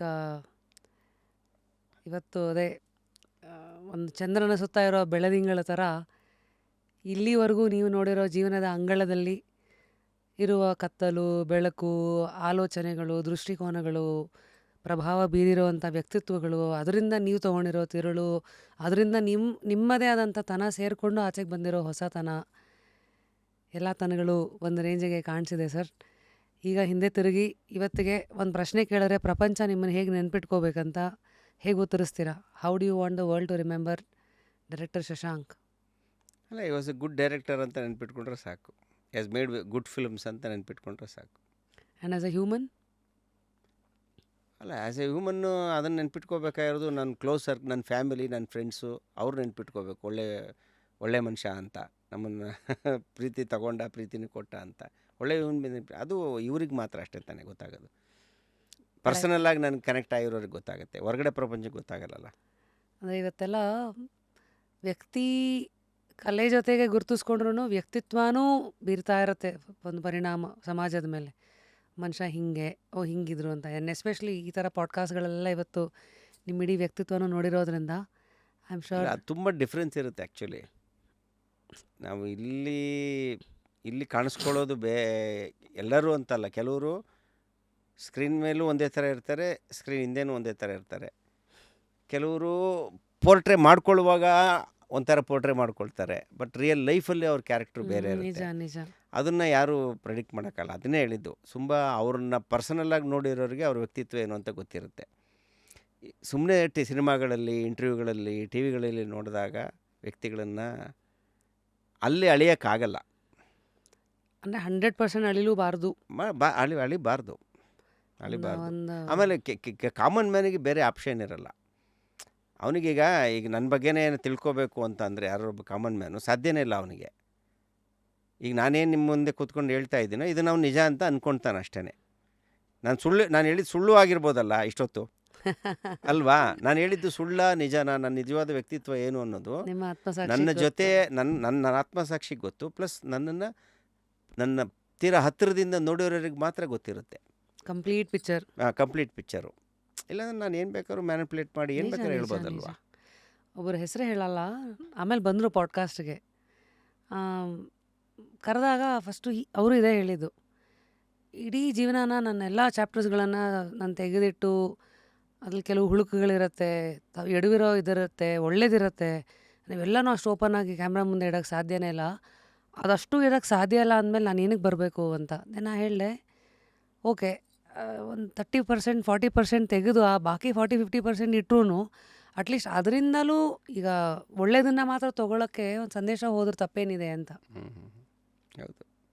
ಹಾಗಾಗಿ ಆಮೇಲೆ ನಾವು ಹೇಗೆ ನೋಡ್ತೀವಿ, ನಮ್ಗೆ ಎಷ್ಟು ಮೆಚುರಿಟಿ ಇದೆ ಅನ್ನೋದ್ರ ಮೇಲೆ ನಾವು ವ್ಯಕ್ತಿಗಳನ್ನು ಗೇಜ್ ಮಾಡ್ಬೋದು. ಈಗ ನನ್ನ ಎಕ್ಸ್ಪೀರಿಯೆನ್ಸಿಗೆ ನಾನು ಯಾರಾದರೂ ಒಬ್ಬ ವ್ಯಕ್ತಿ ಅವರು ಟಿ ವಿನಲ್ಲೇ ಕೂತ್ಕೊಂಡು ಮಾತಾಡ್ತಾ ಇರಲಿ, ಅವ್ರು ಮಾತಾಡುವಾಗಲೇ ಈಗ ನಾನು ಹ್ಯೂಮನ್ ಸೈಕಾಲಜಿ ಸ್ಟಡಿ ಮಾಡಿರೋ ಪ್ರಕಾರ ಅವರು ಹಾನೆಸ್ಟಾಗಿ ಮಾತಾಡ್ತಿದ್ದಾರಾ ಇಲ್ಲ ಫೇಕ್ ಮಾಡ್ತಾ ಇದ್ದೀರಾ ಅನ್ನೋದನ್ನು ಗೇಜ್ ಮಾಡಬಲ್ಲೆ ನನ್ನ ನಾಲೆಡ್ಜಿಗೆ. ಹೇಗೆ ಕಂಡುಹಿಡಿತೀರಿ ನಿಮ್ಮ ಟಿಪ್ಸ್ ಅಲ್ಲ, ಏನು? ಅದನ್ನೇ ಹೇಳಿದ್ವಿ. ಹ್ಯೂಮನ್ ಸೈಕಾಲಜಿ ನಾನು ಸ್ಟಡಿ ಮಾಡಿರೋದ್ರಿಂದ ಆತನ ಎಕ್ಸ್ಪ್ರೆಷನ್ಸಲ್ಲಿ, ಆತನ ಮಾತುಗಳಲ್ಲೇ ಅದು ನೋಡ್ತೀರಿ. ಫೇಕಾ ಅಥವಾ ಮ್ಯಾನಿಪುಲೇಟೆಡ್ಡಾ, ಫೇಕಾ ಅಥವಾ ಆನೆಸ್ಟಾಗಿ ಹೇಳ್ತಾ ಇದ್ದಾರೆ ಅನ್ನೋದು ಅರ್ಥ ಆಗುತ್ತೆ ನನಗೆ. It comes through only experience ಅಷ್ಟೇ. ಅದನ್ನ ಹಿಂಗೆ ಪಿನ್ ಪಾಯಿಂಟ್ ಮಾಡಿ ಹೇಳಬೇಕು ಹೇಳಬೇಕು ಅಂದರೆ ಯಾವ್ದಾದ್ರು ಎಕ್ಸಾಂಪಲ್ ಕೊಟ್ಟು ಹೇಳಬೇಕು ಅಲ್ವಾ? ನೋಡಿ, ಇದು ಫೇಕು, ಇದು ಒರಿಜಿನಲ್ಲು ಅನ್ನೋದನ್ನು ಒಂದು ವಿಡಿಯೋ ಇಟ್ಕೊಂಡು ಹೇಳಬೇಕಾಗುತ್ತೆ. ಬಟ್ ಅರ್ಥ ಆಗುತ್ತೆ. ಅಂದರೆ ನೀವು ತುಂಬ ಮೆಚೂರ್ಡ್ ಆಗಿದ್ದರೆ, ತುಂಬ ಸೆನ್ಸಿಬಲ್ ಆಗಿದ್ದರೆ, ಯು ಕ್ಯಾನ್ ಸೆನ್ಸ್ ದಟ್ ಒಬ್ಬ ವ್ಯಕ್ತಿ ಅದೇನು ಫೇಕಾಗಿ ಮಾತಾಡ್ತಾ ಇದ್ದಾನ, ನಟನೆ ಮಾಡ್ತಾ ಇದ್ದಾನ, ಅಥವಾ ಆನೆಸ್ಟಾಗಿ ಮಾತಾಡ್ತಾ ಇದ್ದಾನ ಅನ್ನೋದು ಗೊತ್ತಾಗುತ್ತೆ. ಯು ನೀಡ್ ಒಂದು ಕೈಂಡ್ ಆಫ್ ಮೆಚುರಿಟಿ ಅಷ್ಟೇ. So if I ask you, ಎಷ್ಟು percentage of your life came out here out of 100? ಅಲ್ಲ, ಎಲ್ಲಿ ಲೈಫ್ ಬಗ್ಗೆ ಕಡಿಮೆನೇ ಮಾತಾಡಿರೋದು ತುಂಬ ಇದೆ. ನಾವು ಸಿನಿಮಾಗಳ ಬಗ್ಗೆ ಜಾಸ್ತಿ ಮಾತಾಡ್ತೀವಿ. ಸಿನಿಮಾ ಆ್ಯಂಡ್ ನಿಮ್ಮ ವ್ಯಕ್ತಿತ್ವ ಆ್ಯಂಡ್ ಒಂದು 60-70% ಆಚೆಗೆ ಬಂತ ನಿಮ್ಮ ಆಲೋಚನೆ, ನಿಮ್ಮ ವ್ಯಕ್ತಿತ್ವ, ನಿಮ್ಮ ಲೈಫ್ ಬಂದಿರ್ಬೋದು ಗೊತ್ತಿಲ್ಲ, ಅದು ನೀವು ಹೇಳಬೇಕು. ಈಗ ನಾನು ಏನು ಮಾತಾಡಿದ್ದೀನಿ ನನಗೆ ನೆನಪಿಲ್ಲ. ಈಗ ನೀವು ಕೇಳೋ ಪ್ರಶ್ನೆಗೆ ನಾನು ಉತ್ತರ ಹೇಳ್ತಾ ಹೋಗಿದ್ದೀನಿ ಅಷ್ಟೇ. ಮೇ ಬಿ ನಾನು ನಾಳೆ ನಿಮ್ಮ ಪಾಡ್ಕಾಸ್ಟನ್ನ ಪೂರ್ತಿ ನೋಡಿದಾಗ ಅಲ್ಲಿ ನನಗೂ ಇಷ್ಟು ಪರ್ಸೆಂಟು ನಾನು ಹೇಳಿದ್ದೀನಿ ಅಂತ ಹೇಳ್ಬೋದು. Amazing sir. ಅಂದರೆ ಐ ಫೆಲ್ಟ್ ಲೈಕ್ ಹೋಗ್ತಾ I started seeing a very good psychology ಇದು ಬ್ಯಾಕ್ಡ್ ಪರ್ಸನ್ ಇನ್ ಯು. ಅಂದರೆ ಅಷ್ಟೊಂದು ಆಯಾಮಗಳಲ್ಲಿ ಒಂದು ವಿಚಾರನ ನೋಡೋ ವ್ಯಕ್ತಿ ಅಂತ, ಮತ್ತು ಎಲ್ಲರಿಂದಲೂ ಹೇಳ್ಕೊಳ್ಳೋ ಒಂದು ವ್ಯಕ್ತಿತ್ವ. ಅಂದರೆ ಇಟ್ಸ್ ನಾಟ್ ಲೈಕ್ ಸುಮ್ಮನೆ ಗಾಳಿ ಬಂದ ಕಡೆ ಹೋಗೋ ವ್ಯಕ್ತಿ ಅಲ್ಲ ನೀವು. ಡಿಸೈನ್ ಮಾಡೋ ಆ ವ್ಯಕ್ತಿತ್ವ ಅಂದಮೇಲೆ you need to read people better, you need to read situations better, you need to understand your own self better. So holistic ಆಗಿ it's a very interesting journey that you had so far, and I guess amazing. Thanks. As on journey ಬಗ್ಗೆ 2025 ಅದೊಂದು ಇದ್ದೇ ಇದೆ. ಇದುವರೆಗೂ ನನ್ನ journey ಅದ್ರ ಬಗ್ಗೆ ಒಂದು ಖುಷಿ ಇದೆ. ಬಿಕಾಸ್ ಕೆಲವು ಜನಕ್ಕೆ ಮಾತ್ರ ಅವ್ರು ಏನು ಆಸೆ ಪಟ್ಟಿರ್ತಾರೋ ಆ ಥರ ಬದುಕೋಕ್ಕಾಗೋದು. It's very rare actually. 90% people ಅವರು ಏನೋ ಲೈಫಲ್ಲಿ ಏನೋ ಆಗಬೇಕು, ಏನೋ ಮಾಡಬೇಕು ಅಂದ್ಕೊಂಡಿರ್ತಾರೆ. ಅದು ಬಿಟ್ಟು ಮಿಕ್ಕಿದೆಲ್ಲ ಮಾಡ್ತಾಯಿರ್ತಾರೆ ಅಲ್ವಾ? ನನ್ನ ಲೈಫಲ್ಲಿ ನಾನು ಡೇ 1 ಸಿನಿಮಾ ಡೈರೆಕ್ಟರ್ ಆಗಬೇಕು ಅಂತಲೇ ಅಂದ್ಕೊಂಡಿದ್ದು. ಸಿನಿಮಾ ಡೈರೆಕ್ಟ್ರೇ ಆಗಿದ್ದೀನಿ, ಸಿನಿಮಾಗಳನ್ನೇ ಮಾಡ್ತಿದ್ದೀನಿ. ಸಕ್ಸಸ್ ಐ ಡೋಂಟ್ ನೋ, ನಾನು ಎಷ್ಟು ಸಕ್ಸಸ್ಫುಲ್ಲು ಏನು ಅದ್ರ ಬಗ್ಗೆ ನನಗೆ ವರಿ ಇಲ್ಲ. But I am doing A job which I love. ನಾನು ಇಷ್ಟಪಟ್ಟಿರೋ ಕೆಲಸನ ಈಗಲೂ ಮಾಡ್ತಾಯಿದ್ದೀನಿ ಅನ್ನೋದಿದೆಯಲ್ಲ, ದಟ್ ಈಸ್ ಬಿಗ್ಗೆಸ್ಟ್ ಸ್ಯಾಟಿಸ್ಫ್ಯಾಕ್ಷನ್. ಆಮೇಲೆ ನಾನು ಫೈನಲ್ಲಾಗಿ ನಾನು ಲೈಫಿಂದ ಎಕ್ಸ್ಪೆಕ್ಟ್ ಮಾಡೋದು ಅದೊಂದೇ.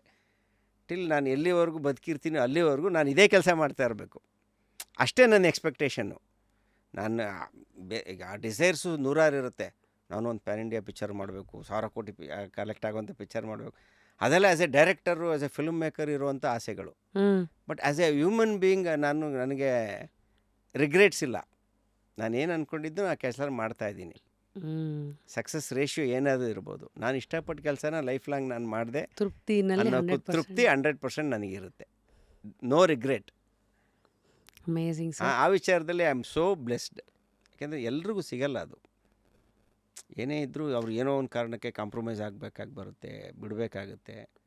ಲೈಫ್ ಲಾಂಗ್ ಅವ್ರಿಗೆ ಅದು ಕೊರಿತಾ ಇರುತ್ತೆ. ಇದನ್ನ ಇವಾಗ ಲಕ್ ಅಂತೀರಾ, ನಿಮ್ಮದೇ ಹಠ ಅಂತೀರಾ, ನಿಮ್ಮದೇ ಛಲ ಅಂತೀರಾ, ಅಥವಾ ಎಲ್ಲಾನು ಸೇರಿಕೊಂಡು ಹಿಂಗೆ ನಾನು ರಿಸ್ಕ್ ತಗೊಂಡಿದ್ದೀನಿ ಲೈಫಲ್ಲಿ. ನನ್ನ ಲೈಫು ಹಿಂಗೆ ಇರಬೇಕು ಅಂತ ಹಠ ಹಿಡ್ದಿದ್ದೀನಿ ನಾನು. ವೆದರ್ ನನ್ನ ಗೆಲ್ತೀನೋ ಸೋಲ್ತೀನೋ ಇಟ್ ಡಸಂಟ್ ಮ್ಯಾಟರ್. ಆದರೆ ನಾನೇನು ಆಗಬೇಕು ಅಂದ್ಕೊಂಡಿದ್ದೀನೋ ಆ ಪ್ರಯತ್ನ ಮಾಡ್ದಲೇ ಅಂತೂ ವಾಪಸ್ ಹೋಗಲ್ಲ ನಾನು ಅಂತ ಹಠ ಹಿಡ್ದಿದ್ದೆ ನಾನು. ಸೋತ್ರೆ ಆಮೇಲೆ ನೋಡೋಣ ಅಂತ, ಮೆಂಟಲಿ ಪ್ರಿಪೇರ್ಡ್. ಸೋತ್ರೆ ಆಮೇಲೆ ನೋಡೋಣ ಅಂತ. ಹಂಗಂತ ನಾನು ಕಾಂಪ್ರಮೈಸ್ ಆಗಿಲ್ಲ ಯಾವಾಗಲೂ. ಲೈಫ್ ಜೊತೆ ಕಾಂಪ್ರಮೈಸ್ ಆಗಿಲ್ಲ. ನನ್ನ ಆ್ಯಂಬಿಷನ್ ಜೊತೆ ನಾನು ಕಾಂಪ್ರಮೈಸ್ ಆಗಿಲ್ಲ. ಆ ಕಾಂಪ್ರಮೈಸ್ ಆಗದಲ್ಲಿರೋ ಗುಣನೇ ನನ್ನ ಇಲ್ಲಿವರೆಗೂ ಕರ್ಕೊಂಡು ಬಂದಿದೆ. ಅದೇ ಮುಖ್ಯವಾಗಿ ಅದೇ ಬೇಕಾಗಿರೋದು. ನಾವು ಜನಕ್ಕೆ ಒಂದು ಟಿಪ್ ಕೊಡಿ. ಎಷ್ಟೊಂದು ಜನ ನಾವು ನೋಡಿರ್ತೀವಿ, ಏನೋ ಆಗೋಕ್ಕಂತ ಶುರು ಮಾಡ್ತಾರೆ, ಏನೇನೋ ಆಗಿರ್ತಾರೆ. ಲೈಫ್ ಜೊತೆ ಕಾಂಪ್ರಮೈಸ್ ಆಗದೇ ಇರೋ ಹಾಗೆ 3 ಟಿಪ್ಸ್ ನೀವು ಕೊಡೋದಾದರೆ ಏನು ಮಾಡಬೇಕು? ಅಲ್ಲ, ಫಸ್ಟು ಫಿಯರ್ ಬಿಡಬೇಕು, ಭಯ ಇರಬಾರ್ದು. ಫಿಯರ್ ಆಫ್ ಡಿಫೀಟ್ ಅನ್ನೋದು ಇದೆಯಲ್ಲ, ಈಗ ಲವ್ವಲ್ಲಿ ಹೆಂಗೆ ಫಿಯರ್ ಆಫ್ ರಿಜೆಕ್ಷನ್ ಇರುತ್ತೋ, ಫಿಯರ್ ಆಫ್ ರಿಜೆಕ್ಷನ್ ಬಂದ್ಬಿಟ್ರೆ ಲವ್ ಎಕ್ಸ್ಪ್ರೆಸ್ಸೇ ಮಾಡಲ್ಲ ಅಲ್ವಾ? ಹಂಗೆ ಸೋಲಿನ ಭಯ ಕಾಡಕ್ಕೆ ಸ್ಟಾರ್ಟ್ ಆಗಿಬಿಟ್ರೆ ನೀವು ಗೆಲ್ಲಕ್ಕೆ ಆಗಲ್ಲ ಅಲ್ವಾ? ಆ ಸೋಲಿನ ಭಯ ಇರಬಾರ್ದು ಫಸ್ಟು. ನಾನೇನಾದ್ರು ನಾನು ಈ ಕೆಲಸ ಮಾಡಿ, ನನಗೆ ಈ ಕೆಲಸ ತುಂಬ ಇಷ್ಟ, ಇದರಲ್ಲಿ ನಾನೇನೋ ಮಾಡಬೇಕು ಅಂದರೆ ಧೈರ್ಯವಾಗಿ ಆ ಕೆಲಸನ, ಅಂದರೆ ಹಂಗಂತ ಹುಂಬುತನದಿಂದ ಹೋಗೋದಲ್ಲ. ಅದಕ್ಕೇನೇನು ಬೇಕೋ ಹೋಮ್ವರ್ಕ್ ಮಾಡ್ಕೊಂಡು ಹೋಗಬೇಕು. ಸೋತ್ಬಿಟ್ರೆ ಏನೋ ಅಂತ ನಿಮ್ಮ ಒಳಗಡೆನೇ ಅದು ಜಾಸ್ತಿ ಇದ್ದುಬಿಟ್ರೆ ನೀವು ಸೋತೇ ಹೋಗೋದು. ಸರಿ, ಒಂದದು. ಅಲ್ಲ, ಹಾಂ. ಎರಡನೇದು ಆ ಕೆಲಸ ನಾನು ಏನು ಮಾಡಬೇಕು ಅಂದ್ಕೊಂಡಿದ್ದ ಅದಕ್ಕೆ 100% ನಾನು ಡೆಡಿಕೇಟ್ ಮಾಡೋದು. ಆ ಡೆಡಿಕೇಷನ್ಗೆ ಎಲ್ಲದೂ ಬರುತ್ತೆ. ಅದಕ್ಕೆ ಬೇಕಾಗಿರೋ research, homework, hard work, sacrifices ಮಾಡಬೇಕಾಗತ್ತೆ. ಆ ಸ್ಯಾಕ್ರಿಫೈಸಸ್ಸಿಗೆ ನೀವು ರೆಡಿ ಇರಬೇಕು. ವಿತೌಟ್ ಸ್ಯಾಕ್ರಿಫೈಸು ನೀವು ಯಾವುದೂ ಏನೂ ಅಚೀವ್ ಮಾಡೋಕ್ಕಾಗಲ್ಲ. ನಾನು ನನ್ನ ಯೌವನನೆಲ್ಲ ನಾನು ಕಳೆದುಬಿಟ್ಟಿದ್ದೀನಿ ವೇಸ್ಟಾಗಿ. ಅಲ್ಲ, ನಾನು ಡೈರೆಕ್ಟ್ರ್ ಆಗಬೇಕು ಅನ್ನೋ ಹಠಕ್ಕೆ ನಾನು ಯಂಗರ್ ಡೇಸಲ್ಲಿ ತುಂಬ ಏನೇನೆಲ್ಲ ಎಂಜಾಯ್ ಮಾಡಬೇಕಾಗಿದ್ದು ಅದೆಲ್ಲ ಏನೂ ಎಂಜಾಯ್ ಮಾಡೋಕ್ಕಾಗಲಿಲ್ಲ ನನಗೆ. ಯಾಕೆಂದರೆ ಫೋಕಸ್ ಬರೀ ಈ ಕಡೆನೇ ಫೋಕಸ್ಸು ಅಲ್ವಾ? ನಾನು ಕೆಲವೊಮ್ಮೆ ಇವ್ರನ್ನ ಈಗ ಬೇರೆಯವ್ರನ್ನೆಲ್ಲ ನೋಡಿದ್ರೆ, ಅಯ್ಯೋ ಇಲ್ಲಿ ನನ್ನ ಲೈಫಲ್ಲಿ ಇವೆಲ್ಲ ಮಾಡೋಕ್ಕೆ ಆಗಲಿಲ್ವಲ್ಲ ನಾನು ಅಂತ ಅನಿಸುತ್ತೆ ಅಷ್ಟೇ. But I don't regret. ಯಾಕೆಂದರೆ ಅದನ್ನು ಮಾಡೋಕ್ಕೆ ಹೋಗಿದ್ರೆ ಇವತ್ತು ನಾನೇನಾಗಿದೆ ಇದಾಗ್ತಿರ್ಲಿಲ್ಲ. ಅದೇ ಹೇಳಿ ಅದನ್ನೇ ಹೇಳಿ ಸ್ಯಾಕ್ರಿಫೈಸ್ ಮಾಡೋಕ್ಕೆ ಬರುತ್ತೆ. ಏನಾದರೂ ಕೆಲವೊಂದನ್ನು ಸ್ಯಾಕ್ರಿಫೈಸ್ ಮಾಡಬೇಕಾಗಿ ಬರುತ್ತೆ. ಆ ಸ್ಯಾಕ್ರಿಫೈಸಿಗೆ ನೀವು ರೆಡಿ ಇರಬೇಕು. ನಾನು ಸ್ಯಾಕ್ರಿಫೈಸ್ ಮಾಡಲ್ಲ ಅಂತಂದರೆ you can't reach your goal. ಸರಿ, ಸೊ ಭಯ ಬಿಡಬೇಕು, ಸ್ಯಾಕ್ರಿಫೈಸಿಗೆ ರೆಡಿ ಇರಬೇಕು. ಸ್ಯಾಕ್ರಿಫೈಸಿಗೆ ರೆಡಿ ಇರಬೇಕು. ಆಮೇಲೆ ಕೊನೆಯದಾಗಿ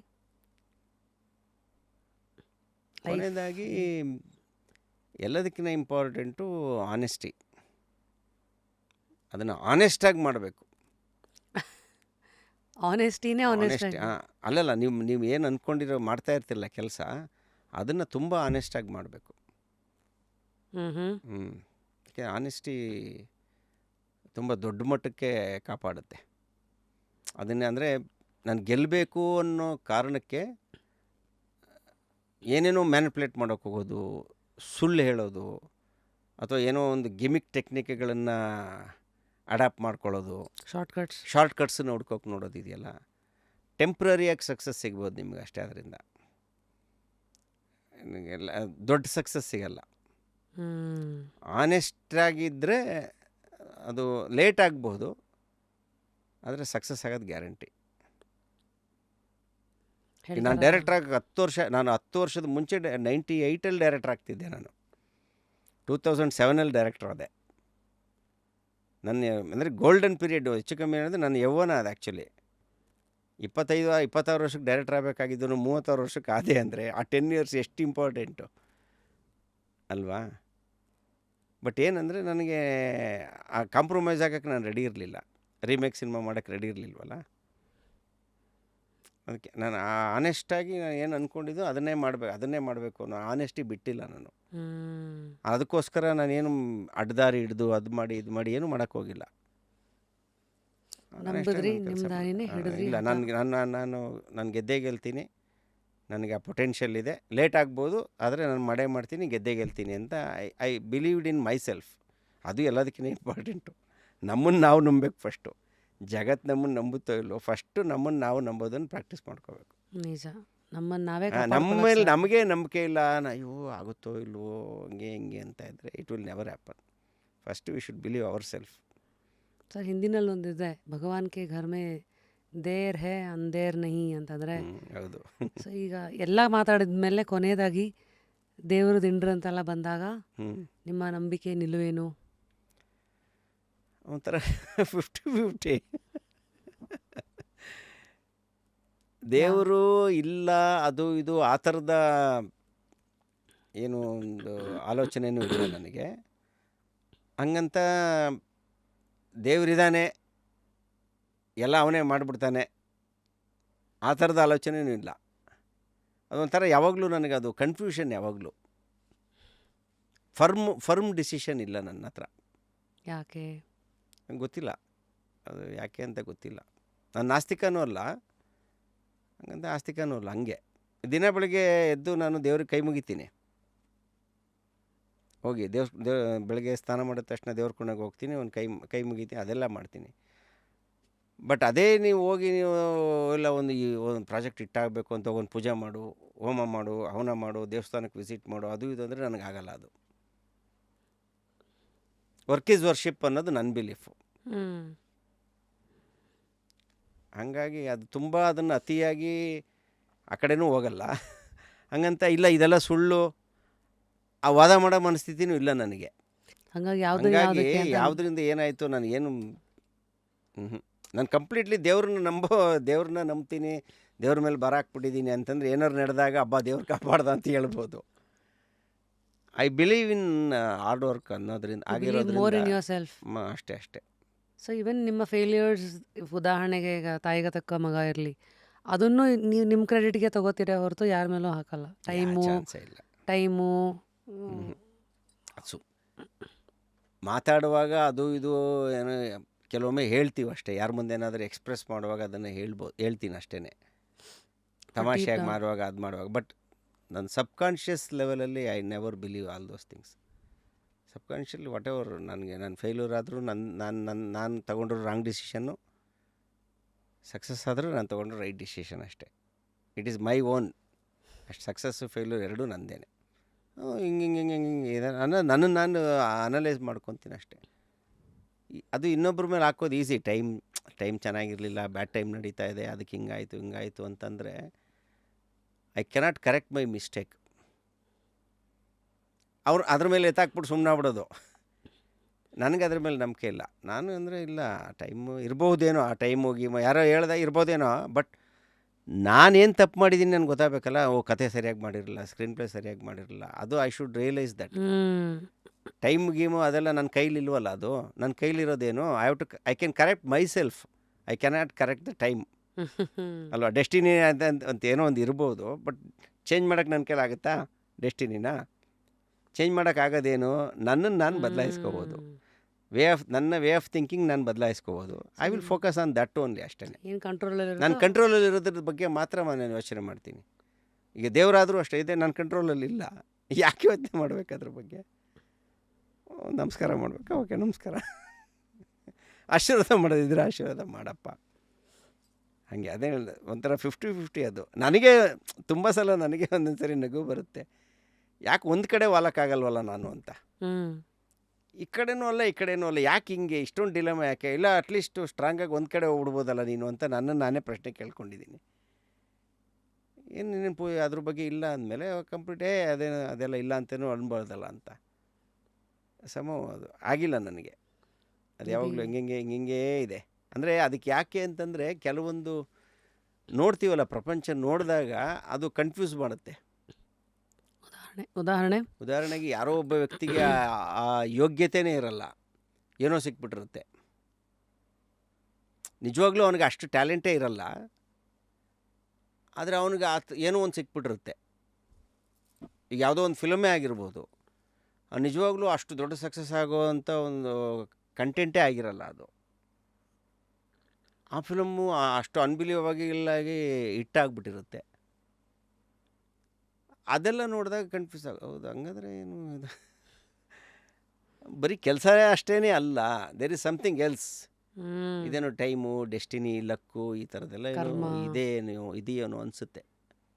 ಅಂದರೆ ಯೋಗ್ಯತೆ ಮೀರಿ ಯಾರಿಗಾದ್ರು ಏನಾದರೂ ಸಿಕ್ಕಿದಾಗ ಅಥವಾ ಯಾವುದಕ್ಕಾದ್ರೂ ಏನಾದರೂ ಸಿಕ್ಕಿದಾಗ ಕನ್ಫ್ಯೂಸ್ ಮಾಡುತ್ತೆ ಅದು.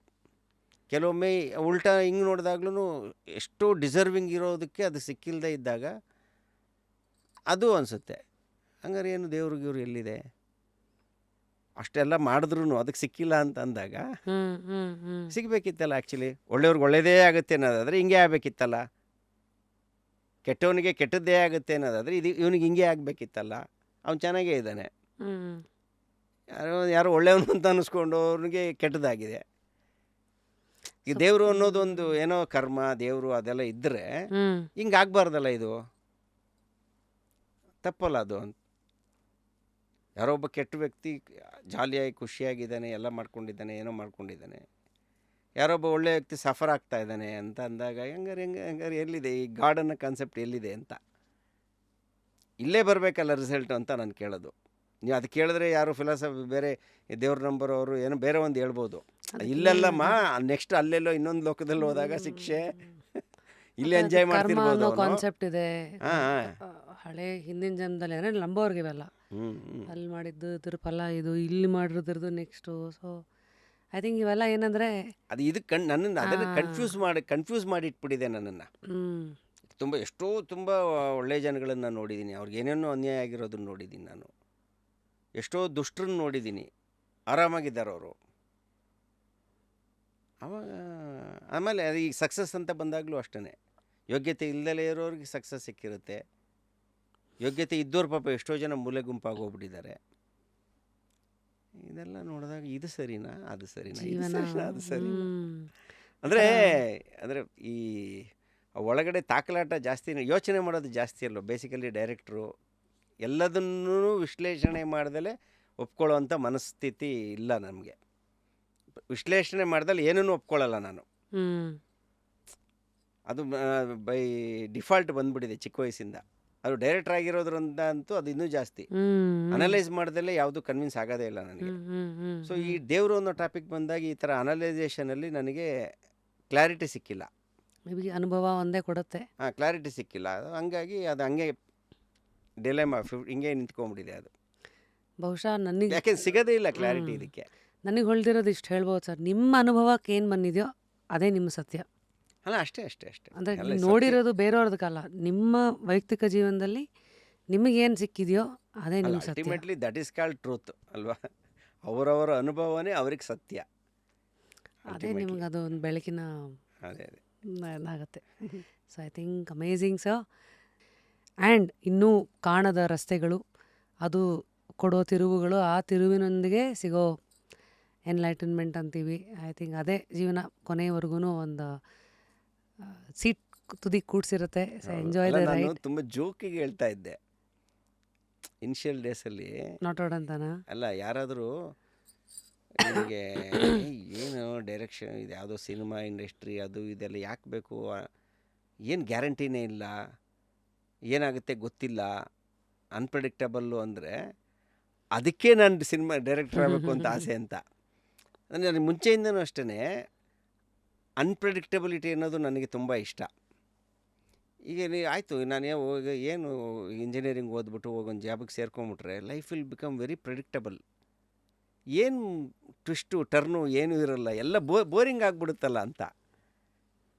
ನನ್ನ ಮನೆಯದ ಒಂದು ಆಚೆ ವಿಷಯ ಹೇಳಿದೆ ಗೊತ್ತು, ಸ್ವಂತ ಮನೆ ಇರಲಿಲ್ಲ ಅಲ್ಲಿವರೆಗೂ ಅಂತ. ಅದಕ್ಕೆ ಇನ್ನೊಂದು ರೀಸನ್ನು ಅದೇ, ಬೋರ್ ಆಗಿಬಿಡುತ್ತೆ ಬೇಗ ನನಗೆ. ಒಂದೇ ಬಾಡಿಗೆ ಮನೆ ಆದರೆ 3 ವರ್ಷ 4 ವರ್ಷಕ್ಕೊಂದ್ಸರಿ ಚೇಂಜ್ ಮಾಡ್ತಾ ಇರ್ಬೋದು. ಸ್ವಂತ ಮನೆ ತೊಗೊಂಬಿಟ್ರೆ ಅಳ್ಳಾಡಂಗಿಲ್ಲ. ಅದೇ ಮನೆ ಅದೇ ಗೋಡೆ, ಅದು ಏನೋ ಪೇಂಟ್ ಚೇಂಜ್ ಮಾಡಿಸ್ಬೋದೇನೋ, ಬಟ್ ಏನದು ಸ್ಟ್ರಕ್ಚರ್ ಅದೇ ಇರುತ್ತಲ್ಲ. ನಾನು ಆ್ಯಕ್ಚುಲಿ ಭಾಳ ಬೇಗ ಬೋರ್ ಆಗಿಬಿಡುತ್ತೆ ನನಗೆ. ನನಗೆ ಇವಾಗ ನೆಕ್ಸ್ಟ್ ಒಂದು ಫಾಲೋಅಪ್ ಕ್ವೆಶನ್ ಬಂದು ಬೇಡ. ಅಲ್ಲಲ್ಲ, ಅದೇನೇ ಮುಂಗಾರು ಮಳೆ ಟೂಕತೆ. ಫಾಲೋಅಪ್ ಅಂದರೆ ಸಂಬಂಧಗಳ ವಿಚಾರದಲ್ಲಾಗಲ್ಲ. When there is emotion boredom ಬರಲ್ಲ. ಅಲ್ಲಿಂದನೇ ಮುಂಗಾರು ಮಳೆ ಕತೆ ಹುಟ್ಟಿದ್ದು. ಅದು ನನ್ನ ಕ್ಯಾರೆಕ್ಟ್ರೇ. ಯಾಕೆ ಬೋರ್ ಆಗುತ್ತೆ ಅಂದರೆ ಐ ಆಮ್ ನಾಟ್ ಮನೆ ಅಂತಂದರೆ ನನ್ನ ಮನೆಗೆ ಕನೆಕ್ಟ್ ಆಗಲ್ಲ ನಾನು. ಅದು ವಸ್ತುಗಳ ಜೊತೆ ಕನೆಕ್ಟೇ ಆಗಲ್ಲ ನಾನು ಎಮೋಷ್ನಲಿ. ಮನುಷ್ಯ ಜೊತೆ ಮಾತ್ರ ಎಮೋಷ್ನಲಿ ಕನೆಕ್ಟ್ ಆಗೋದು. ಹಾಗಾಗಿ ಮನೆ ಅನ್ನೋದು ನನಗೆ ಎಮೋಷನ್ ಅಲ್ಲ. ಈಗ ಸ್ವಂತ ಮನೆ ಇದೆ, ಸ್ವಂತ ಮನೇಲಿ ಇದ್ದೀನಿ, ಎಲ್ಲ ಇದೆ ಕರೆಕ್ಟು. ನಾಳೆನೇ ಬೇಕಾದ್ರೆ ಚೇಂಜ್ ಮಾಡೋ ಇನ್ನೊಂದು ಮನೆಗೆ ಹೋಗ್ತೀನಿ ಅಂದರೆ ಹೋಗ್ಬಿಡ್ತೀನಿ ನಾನು.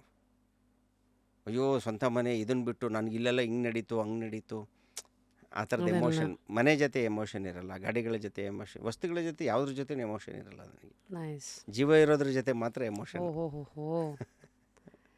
ಸೊ ಹಂಗೆ ಲೈಫಲ್ಲೂ ಅಷ್ಟೇ ಅನ್ಪ್ರೆಡಿಕ್ಟಬಿಲಿಟಿನ ಇಷ್ಟಪಡೋದ್ರಿಂದ ನೋಡಿ ಹೆಂಗೆ ಇಷ್ಟು ಅನ್ಪ್ರೆಡಿಕ್ಟಬಲ್ ಆಗಿದೆ. ಅದೇನೋ ಗೊತ್ತಿಲ್ಲ, ನಾವು ಏನು ಕೇಳ್ತಾ ಇರ್ತೀವೋ ಅದನ್ನು ದೇವ್ರು ವಸ್ತು ಅಂತ ಹೇಳ್ತಾರಲ್ಲ, ಹಂಗೆ ಅನ್ಪ್ರೆಡಿಕ್ಟಬಲ್ ಆಗಿರ್ಬೇಕಮ್ಮ ಲೈಫ್ ಯಾವತ್ತೂ. ಇದೇನಿದು ಬೋರಿಂಗ್ ಲೈಫು ಅಂತ ನನ್ನ ಫ್ರೆಂಡ್ಸಿಗೆ ಹೇಳ್ತಾ ಇದ್ದೆ. ಹಾಗೇ ನಡ್ಕೊಂಬಂದಿದೆ ನೋಡಿ. ನೆಕ್ಸ್ಟ್ ಪಿಕ್ಚರ್ ಏನು ಅಂತ ಈಗಲೂ ನನಗೆ ಗೊತ್ತಿಲ್ಲ, ಎಷ್ಟು ಅನ್ಪ್ರೆಡಿಕ್ಟಬಲ್ಲು.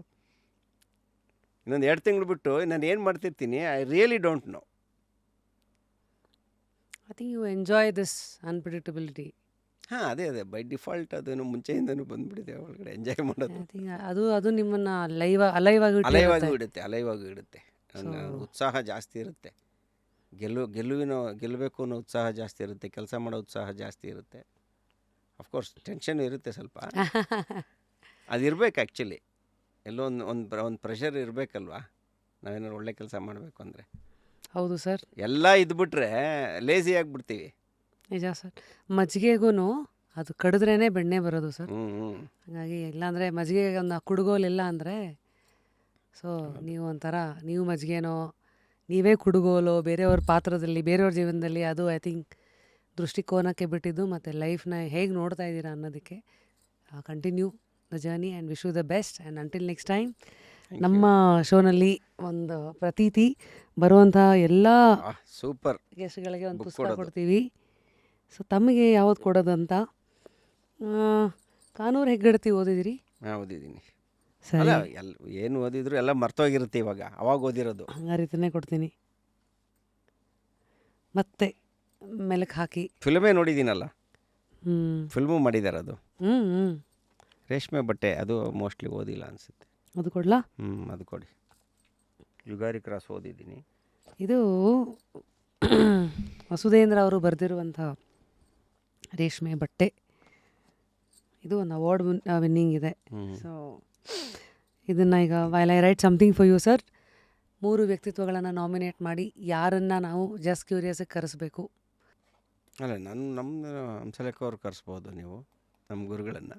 ಎಸ್, ವೆರಿ ಇಂಟ್ರೆಸ್ಟಿಂಗ್ ಕ್ಯಾರೆಕ್ಟ್ರು, ನಿಮಗೆ ತುಂಬ ಚೆನ್ನಾಗಿ, ಅಂದರೆ ಅವರ ಮಾತುಗಳನ್ನು ಕೇಳೋದು, ಅವರಿಂದ ತಿಳ್ಕೊಳ್ಳೋದು ತುಂಬ ಇರುತ್ತೆ ನಿಮ್ಮ ಖಂಡಿತ ವೀಕ್ಷಕರಿಗೆ. ಖಂಡಿತ.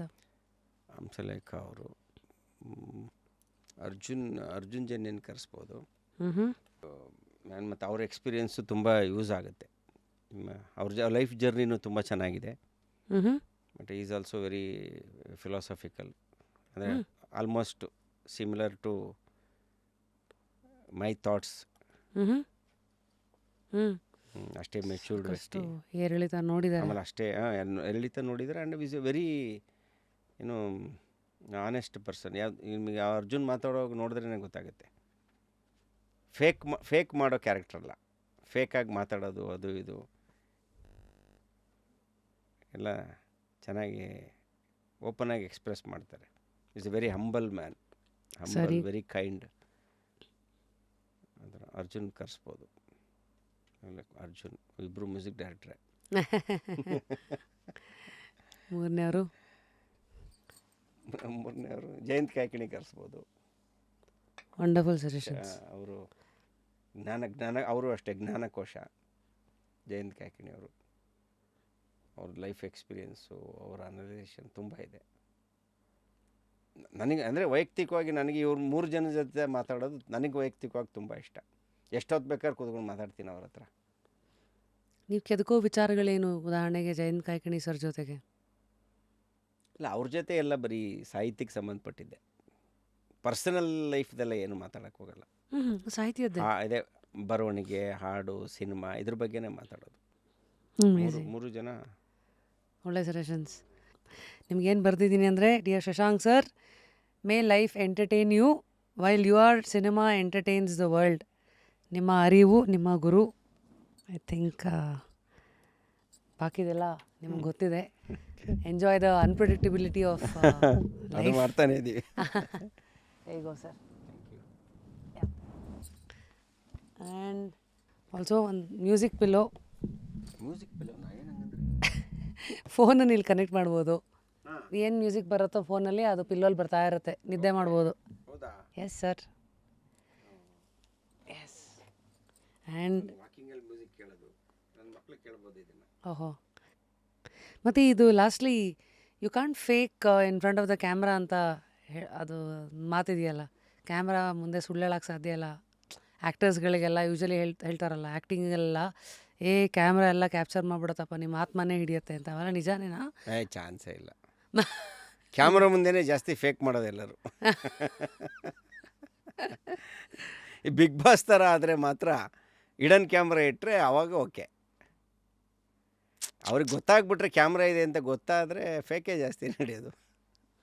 ಗೊತ್ತಾಗ್ದಲೇ ಇಟ್ಟರೆ ಅವಾಗ ಓಕೆ. ಲಾಸ್ಟ್ಲಿ ಮೌನ ನಿಮ್ಗೆ ಏನು ಹೇಳ್ಕೊಟ್ಟಿದೆ? ಮೌನ ಅಲ್ಲ, ಮೌನದಿಂದನೇ ನಾಲೆಡ್ಜ್ ಸಿಗೋದು. ಮೌನ ಇಸ್ ಸೈಲೆನ್ಸ್ ಇಸ್ ಗೋಲ್ಡನ್ ಅಂತ ಅದಕ್ಕೆ ಅನ್ಸುತ್ತೆ ಹೇಳಿದ್ದು. So amazing. ಮೌನವಾಗಿದ್ರೇ ನಾವೆಲ್ಲದನ್ನು ಅಬ್ಸರ್ವ್ ಮಾಡೋಕ್ಕಾಗೋದು. ಮೌನದಲ್ಲೇ ನಮಗೆ ಎಲ್ಲ ಚಿಂತನೆಗಳು ಹುಟ್ಟೋದು, ನಮ್ಮನ್ನು ನಾವು ಅನಲೈಸ್ ಮಾಡೋದು ಅಲ್ವಾ.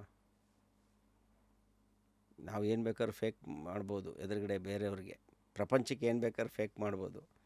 When we are sitting in silence we cannot lie to our self ಅಲ್ವಾ. I cannot lie to myself. ನಮ್ಗೆ ಗೊತ್ತೇ ಇದ್ದಿರ ಆ ಸೈಲೆನ್ಸಲ್ಲಿ ಎಲ್ಲ ಬರ್ತಾ ಇರುತ್ತೆ. ಹಾಗಾಗಿ amazing sir. Director, philosopher, gambler. ನಾನು ಸ್ಟಾರ್ಟಿಂಗಲ್ಲಿ ಅದು ಏನೇನೆಲ್ಲ ಕೊಟ್ಟನೋ ಅದೊಂದು ಫ್ಲೋ ಅಂತ ಹೋಯಿತು. But you are everything in different layers. So keep going. Lovely meeting the human behind the label director Shashank sir ಇವತ್ತು. Keep going sir. Thank you. Thank you Reshmi. So I guess ಹೇಳ್ತಾರಲ್ಲ, ಡೈರೆಕ್ಟ್ರ್ ಕಥೆಗಳನ್ನು ಹೇಳ್ತಾರೆ, ಆದರೆ ಅವ್ರ ಲೈಫ್ನ ಅನುಭವಗಳು, ಅವ್ರ ಕಥೆಯನ್ನು ಹೇಳೋದೇ ಬಹುಶಃ ಈ ಥರದ ಪಾಡ್ಕಾಸ್ಟ್ಗಳು. ಪ್ರತಿಯೊಬ್ಬರೂ ಇಲ್ಲಿ ಕೂತಾಗ ಅವರ ಅನುಭವಗಳಲ್ಲೇ ಸಾಕಷ್ಟು ರಹಸ್ಯಗಳು ಅಡಗಿರುತ್ತೆ, ಯಶಸ್ಸಿನ ಮೆಟ್ಟಿಲುಗಳಿರುತ್ತೆ, ಬಹುಶಃ ನಮ್ಮನ್ನು ನಾವು ತಿದ್ಕೋಬೇಕಾಗಿರೋವಂತಹ ತಿರುಳುಗಳಿರುತ್ತೆ. ನೋಡೋ ಕಣ್ಣಿರಬೇಕು, ಮತ್ತು ಅದನ್ನು ಒಪ್ಕೊಳ್ಳೋ ಮನೋಭಾವ ಇರಬೇಕು. ಅದನ್ನು ಉಳಿಸ್ಕೊಂಡು ಅದನ್ನು ಪ್ರಾಕ್ಟೀಸ್ ಮಾಡಿಕೊಂಡು ಮುಂದಕ್ಕೆ ಚಿಕ್ಕ ಚಿಕ್ಕ ಹೆಜ್ಜೆ ಆದರೂ ಪರವಾಗಿಲ್ಲ, ಸತತವಾಗಿ ಅದನ್ನೇ ಇಡ್ತಾ ಹೋಗಬೇಕು. ಸೊ ಇವತ್ತಿನ ಈ ಒಂದು ಮಾತಲ್ಲಿ ಸಾಕಷ್ಟು ಸತ್ಯಗಳಿತ್ತು, ಅನುಭವದ ನೋವಿತ್ತು, ದೃಷ್ಟಿಕೋನಗಳು ಸಾಕಷ್ಟಿತ್ತು. ನಿಮಗೆ ಆಹಾ ಲೈಫನ್ನು ಹೀಗೂ ನೋಡ್ಬೋದಾ ಅಂತ ಅನಿಸಿರೋ ಕ್ಷಣ ಯಾವುದು ನಿಮಗೆ ಗೊತ್ತು. ನಮಗೂ ಹೇಳಿ, ಡಿ ಎಮ್ ಮಾಡಿ, ಏನು ಇಷ್ಟ ಆಗ್ತಾಯಿದೆ ಕಳಿಸ್ತಿರ್ತೀರಾ. Firstly thank you. ಆ್ಯಂಡ್ ಈ ಒಂದು ಸೀಟಲ್ಲಿ ಯಾರನ್ನು ನೀವು ನೋಡೋಕ್ಕೆ ಇಷ್ಟಪಡ್ತೀರೋ ನಿಮ್ಮ ಸಜೆಷನ್ಸನ್ನು ಕೂಡ. ಅಂಟಿಲ್ ನೆಕ್ಸ್ಟ್ ಟೈಮ್, ಅಫ್ಕೋರ್ಸ್ ಲೈಫಲ್ಲಿ ಏನೇ ಕಳ್ಕೊಂಡ್ರು ಕುತೂಹಲನ ಕಳ್ಕೊಬೇಡಿ. ಆ್ಯಂಡ್ ಮೋಸ್ಟ್ ಇಂಪಾರ್ಟೆಂಟ್ಲಿ, ಹೊಟ್ಟೆಗೆ ಆಹಾರ ಎಷ್ಟು ಮುಖ್ಯನೋ ಆ ಹಸಿವನ್ನು ಆಹಾರ ತಣಿಸತ್ತೆ. ಬಟ್ ನಮ್ಮ ಆತ್ಮತೃಪ್ತಿಗೆ ಒಂದು ಹಸಿವು ಯಾವಾಗಲೂ ನಮ್ಮನ್ನು ತಣಿಸತ್ತೆ. ಕೆಲವ್ರಿಗದು ದುಡ್ಡು ಇರ್ಬೋದು, ಕೆಲವ್ರಿಗದು ತೃಪ್ತಿ ಇರ್ಬೋದು, ಕೆಲವ್ರಿಗದು ಬೇರೆಯವ್ರಿಗೇನೋ ಸಹಾಯ ಮಾಡೋದಿರ್ಬೋದು, ಕರುಣೆ ತೋರಿಸೋದಿರ್ಬೋದು. ನಿಮ್ಮ ಒಂದು ಆತ್ಮದ ಹಸಿವೇನು ಅನ್ನೋದನ್ನು ಇವತ್ತು ಕೂತ್ಕೊಂಡು ಪ್ರಶ್ನೆ ಮಾಡಿ. ಏನಪ್ಪ ಭಾಳ ದೊಡ್ಡ ಪ್ರಶ್ನೆ ಕೊಟ್ಬಿಟ್ರಲ್ಲ ಅಂತಲ್ಲ, ಇದು ಇಟ್ಸ್ ವೆರಿ ಸಿಂಪಲ್ ಪ್ರಶ್ನೆ ಅನಿಸುತ್ತೆ. ಈ ರೂಟಲ್ಲೂ ಇಳಿಯೋಕ್ಕೆ ಸ್ಟಾರ್ಟ್ ಮಾಡಿದ್ರೆ ನಿಮಗೆ ಇದರದ್ದು ಆಳ ಅರ್ಥ ಆಗುತ್ತೆ. And explore yourself and continue to stay curious. Thank you sir. Take care. Thank you.